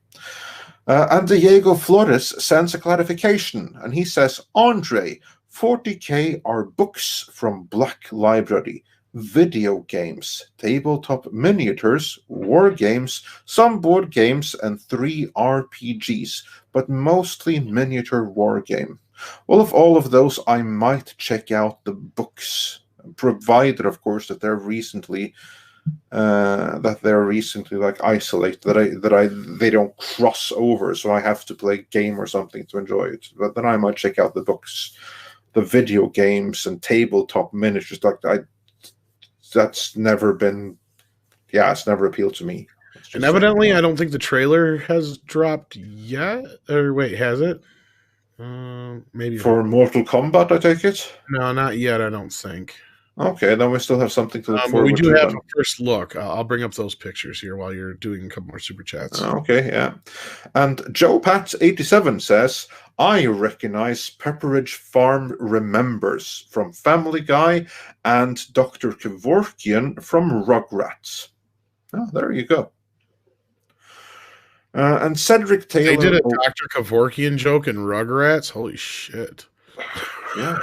I would not be surprised. They were edgy over there. Well, Rugrats was beyond my time. I was already an adult pretty much, or at least a teenager or whatever by the time it came out. And then my kid, it was way past his time. So like he was into like, no. So I never really got into Rugrats. I think Rugrats was Nickelodeon, right? It was, yeah. It was Nickelodeon. Yeah, they were pretty edgy for a while there in the 90s, weren't they? With Ren and Stimpy and all of those things. Yeah, Modern Life, I think, was them as well. And well, yeah, they did the nighttime animation, which was one thing. But yeah, I've noticed. I've seen the videos where they go through all the stuff that they snuck into. Do not confuse Nickelodeon of the 90s with Nick Jr. today. That's all I'm going to say about that. Of course, it doesn't help that a lot of those people have come out to be, what. But anyway, we're moving on. Yeah. Here's our first look inside the R-rated reboot. Fatality. Okay, let's have a look at this. I can assume who these two are. Is this the actual movie one then, or the show that they're talking about? Yeah, no, that's the movie coming to HBO Max. That's the movie. I don't think there's a new show. Like Conquest was like the 97 series. No, that's an old. Okay, so this one would be the Dave Callahan, the Wonder Woman writer version. Yes. Let's just hope that movie stunk not because of Callahan, but because of Patty Jenkins. That's hard. The track record is Callahan's got more stinkers than Patty Jenkins does. Well, I'm trying to be optimistic here because I want this movie to be good. I think the special effects will probably be awesome in this film. Wow, New Line I hope so. has the rights to this shit.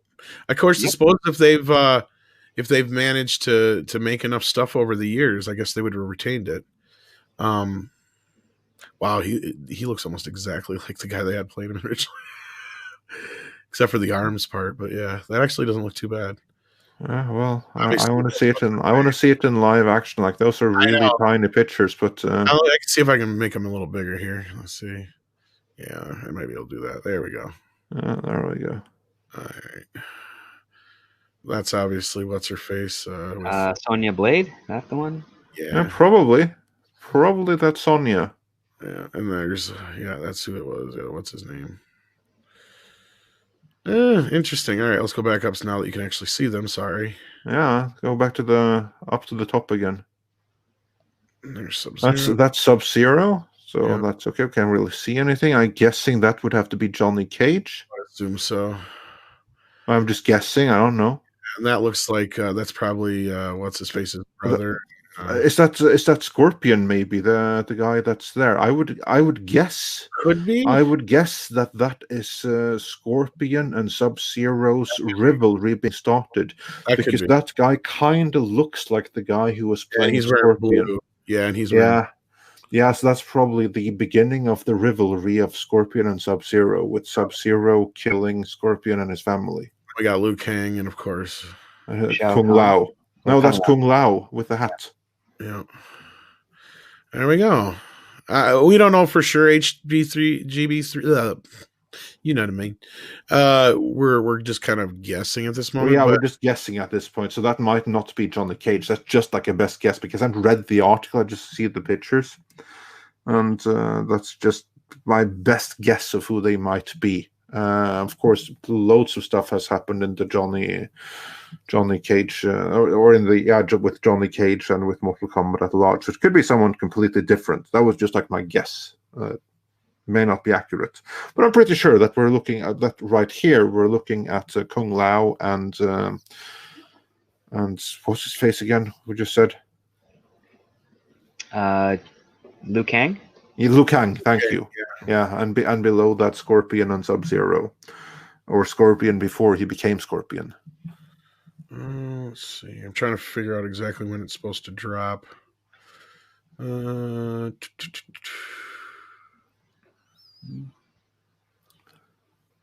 Yeah, it's directed by Simon McCoy, who, if you take a look at his history, he's only got a short video that he did in 2014 prior to directing this film. Okay. Actually, Entertainment Weekly in that article breaks down in the opening sequence. And you were right. It's the two men, Hanzo Hashashi and Bai Han, before they become Scorpion and Sub-Zero. Oh, there you go. Yeah. There you go. No, because I know that part of the mythology, and it was done pretty well in the Scorpion animated movie, like the Mortal Kombat prequel thing that came out like a few months or like last year. Honestly, they could do worse than just adapting that into a movie, because that covered the story of the first movie really well. Yeah, and I still can't seem to find what time the trailer is supposed to drop. Yeah. But here's another big piece of news that just dropped here. According to Entertainment Weekly and Tim Allen says he's in talks for a Galaxy Quest 2. Ooh. Okay, cool. Interesting. That could be very interesting. Yeah, well, we'll see what happens with that. And breaking news right there, folks. And Cartoon Man 154 wonders, I thought James Wan was the director. No, he was a producer. He was never directed. So, yeah. And moving on from there, we have a couple of more super chats to go through, and I say we got a couple of more while we went in there. Cedric Taylor 08 said, Indy had a son. It was in the last movie. Yeah, the movie of which we do not speak, and the actor of which Hollywood no longer speaks. Yeah, we definitely. So yeah, he probably didn't. And Cyber Maverick Gamer says, we have a female Indiana Jones. Her name is Gina Diggers on the comic Gold Digger. Yeah, there's also Tia Carrere from Relic Hunter for that too. Well, we have a couple. Stephen Ottens also says, Inhumans had one good fight scene and Lockjaw. That's it. Anson was good in it, but outside of that, yeah, it was garbage. I disagree that it had one good fight scene, but I will give you the Lockjaw.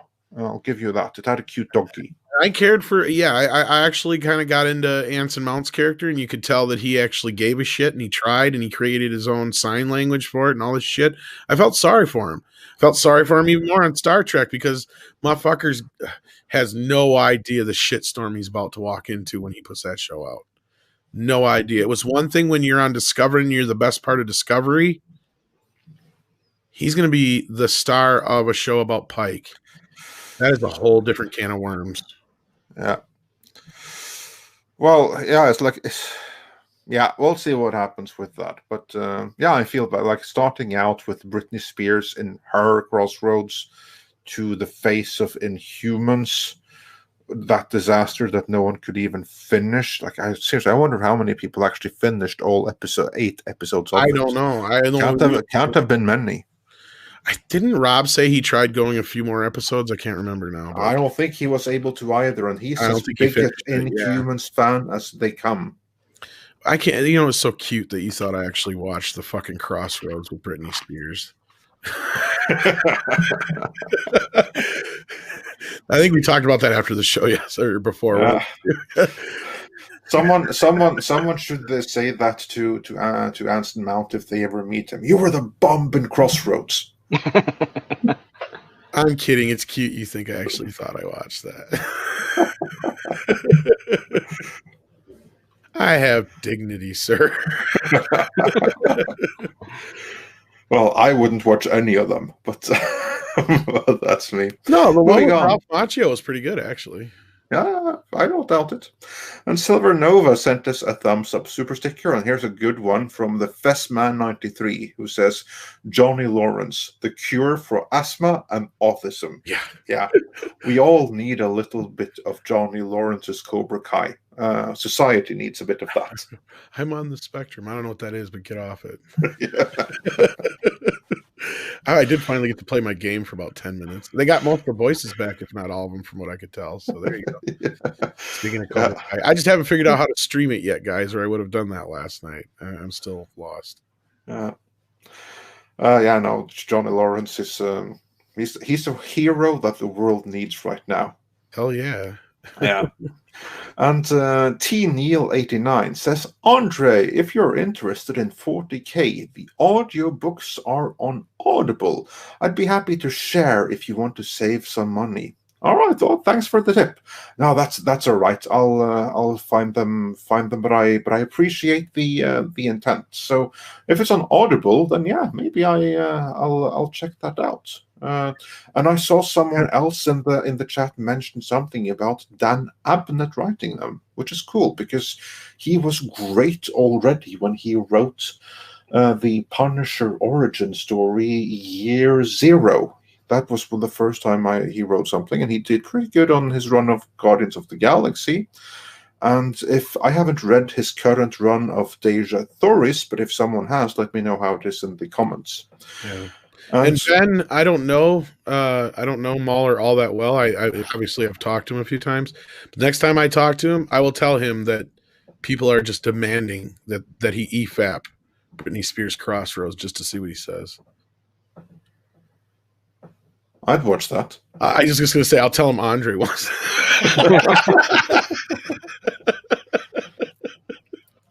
Yeah, and then we can do a video on Solomon Kane afterwards, just to wash that away. Yeah. Oh shit. Oh.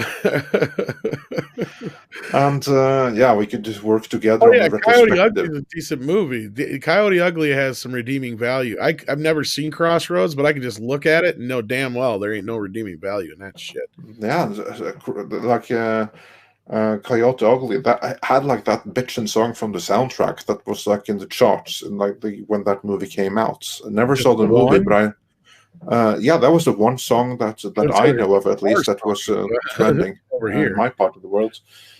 I've forgotten the name of it. I remember all the melody. melody. That What's Her Face redid. Leanne Rimes or whatever did on the soundtrack. I think it was Leanne Rimes. They were all big hits here, so yeah, I think she had 4 of them on there. Yeah, and actually, at least one of them made it here. Or script doctored that, actually, speaking of script doctors. But yeah.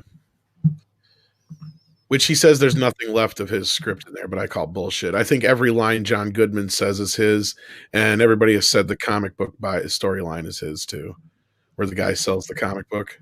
Oh yeah, probably. Yeah. Well, we shall see. And Corey Coleman says for $10, thank you so much. Best thing to do for 40K is watch the series Hell's Reach. It's completely fan-made, but it's based off one of the better books from the War of the Beast series of books. Okay, that's cool. Thanks for the tip. Clyde's right. You can watch Coyote Ugly on mute. And then we just got another one from Willie Woodward, who wonders if we have seen WandaVision.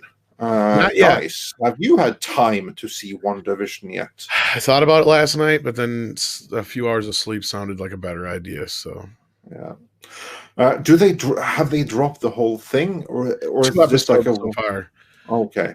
And then I think it's just going to be weekly from here on out. No, Disney Plus has not yet done the whole dropping binge. Thank freaking God for that. Like when you run a YouTube channel, it's a pain in the ass. But like those that insist on dropping everything all at once, I liked it when I was a viewer and just a viewer. But as a YouTuber, I much prefer that they give us some space to breathe and give us like a half a chance to catch up.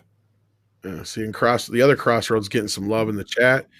Steve Vai won that. He did both parts.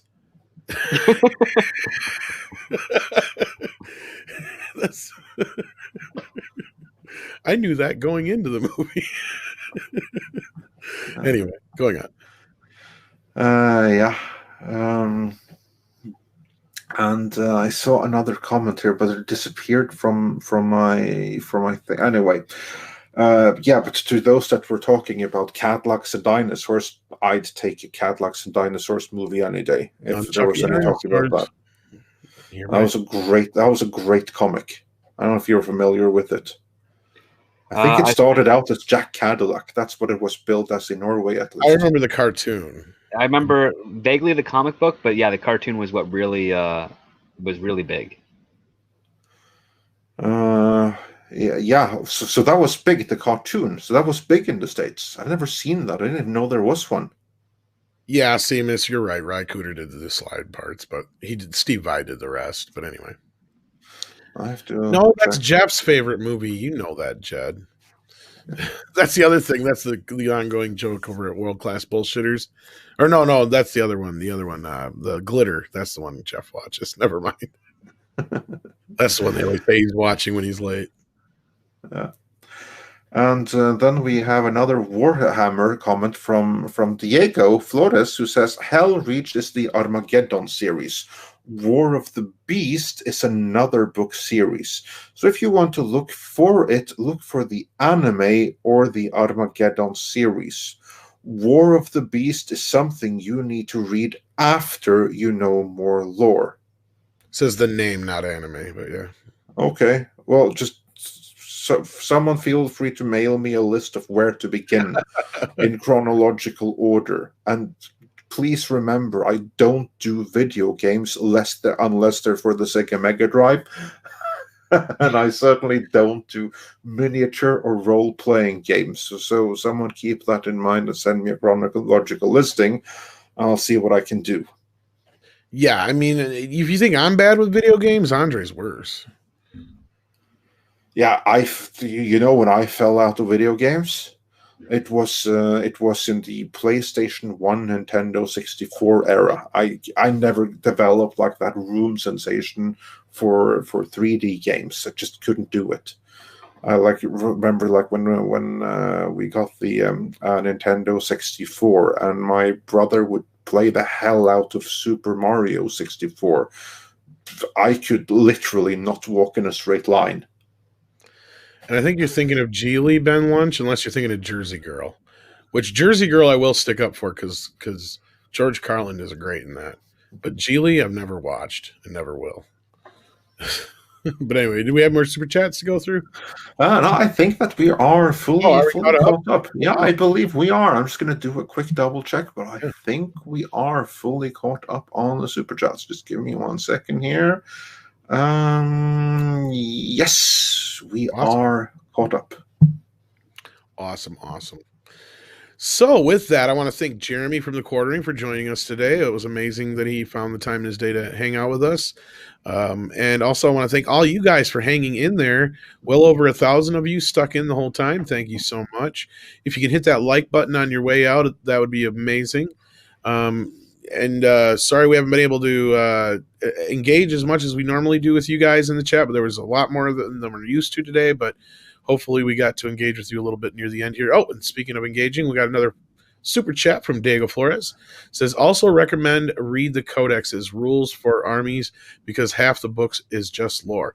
Well, do you have like an email or something that Diego could send you like the list to read or whatever, Andre? If maybe that would help. Well, yeah, you can send it to Andre at midnightsedge.me. There you go. That's my, yeah. That'd be the place to send it. All Yeah. right. And with that, we will hopefully have an update soon on when we're going to be picking up on the 007 movies again. Miguel says, any chance you guys might start a Midnight's Edge group on MeWe? What is MeWe? Yeah, well, I was about to say, what's a MeWe? And back up your videos on Odyssey. With everything going on, it might be a good idea. Yeah, we've been in discussions about certain. Odyssey now. What happened to BitChute? Yeah, that's my point. That's my fucking point. And yeah, we've discussed this several times in the past, and it's something that we've definitely considered and we're looking into. So I'm sure we'll have something on that eventually. But as of right now, I know this is just kind of where we are. You know, I don't know if Andre wants to say anything more about that at the moment. But My first response is, what the hell is Odyssey other than what the Homer went on? Things they end as fast as they start a new one. So like backing them up, it's like, okay, we back them up. It's a Facebook alternative. That's the thing. I'm not going to get into all this political side of this stuff, but I will say this. I've noticed a lot of people have been jumping ship on certain platforms to go to others, which is fine. That's your prerogative. But we're literally allowing them to divide us. Just keep that in mind. And what's the first thing you do? You divide, then you conquer. Yeah, that's what has been done the past 20 years, but I'm not going to get... no, but more specifically in the last few months, especially with social media and video platforms. So again, I'm not saying that we won't move to, or at least back our stuff up somewhere else, but I'm very apprehensive to just start signing up to a bunch of different services and doing a bunch. It's to me, it feels like we're allowing a lot of people to just kind of force us. And also, I see now someone saying in the chat that that BitChute became ShitShoot, and I don't quite know what happened to them. But, yeah, and then how they shut down Parler. That's another thing. Right now things are really, really weird. So I don't want to say no more than that because the Google monsters might be listening, but yeah. Here's like the thing. If we say too much about it, they're going to come and zap, and we're gone. And that's the thing with us at Midnight's Edge. We've been fortunate enough that we try to stay as apolitical as possible and not be getting on any political discussions that we don't have to. So there you go. And especially when it comes to the whole anything that has to do with the propaganda side of the politics and what we can and cannot say, we try to just adhere to the rules as best as possible. Apparently BitChute is purging now, Brad says. That's my point. Like, again, yeah, exactly. There you every go. time you turn around and I'm not just, I understand where people are coming from this stuff. And I appreciate the thoughts, but it's like, we're better off probably backing ourselves up on hard drives and setting up our own website. Like, I mean, that's kind of the thing we originally were discussing anyway. But again, I don't want to get too much into shop talk or anything like that either. Yeah. And on that note, we also probably should have our own server to that end.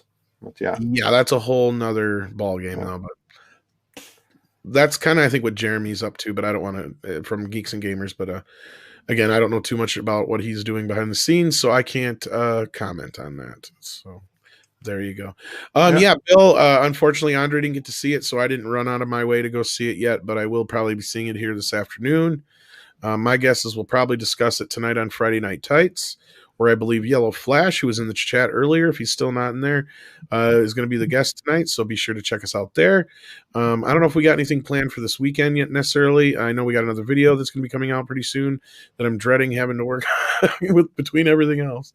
But yeah, other than that, I'm sure we'll see you Monday morning here on Midnight's Edge in the morning. Was there anything that you wanted to plug, Script or Andre, before we ran out the door?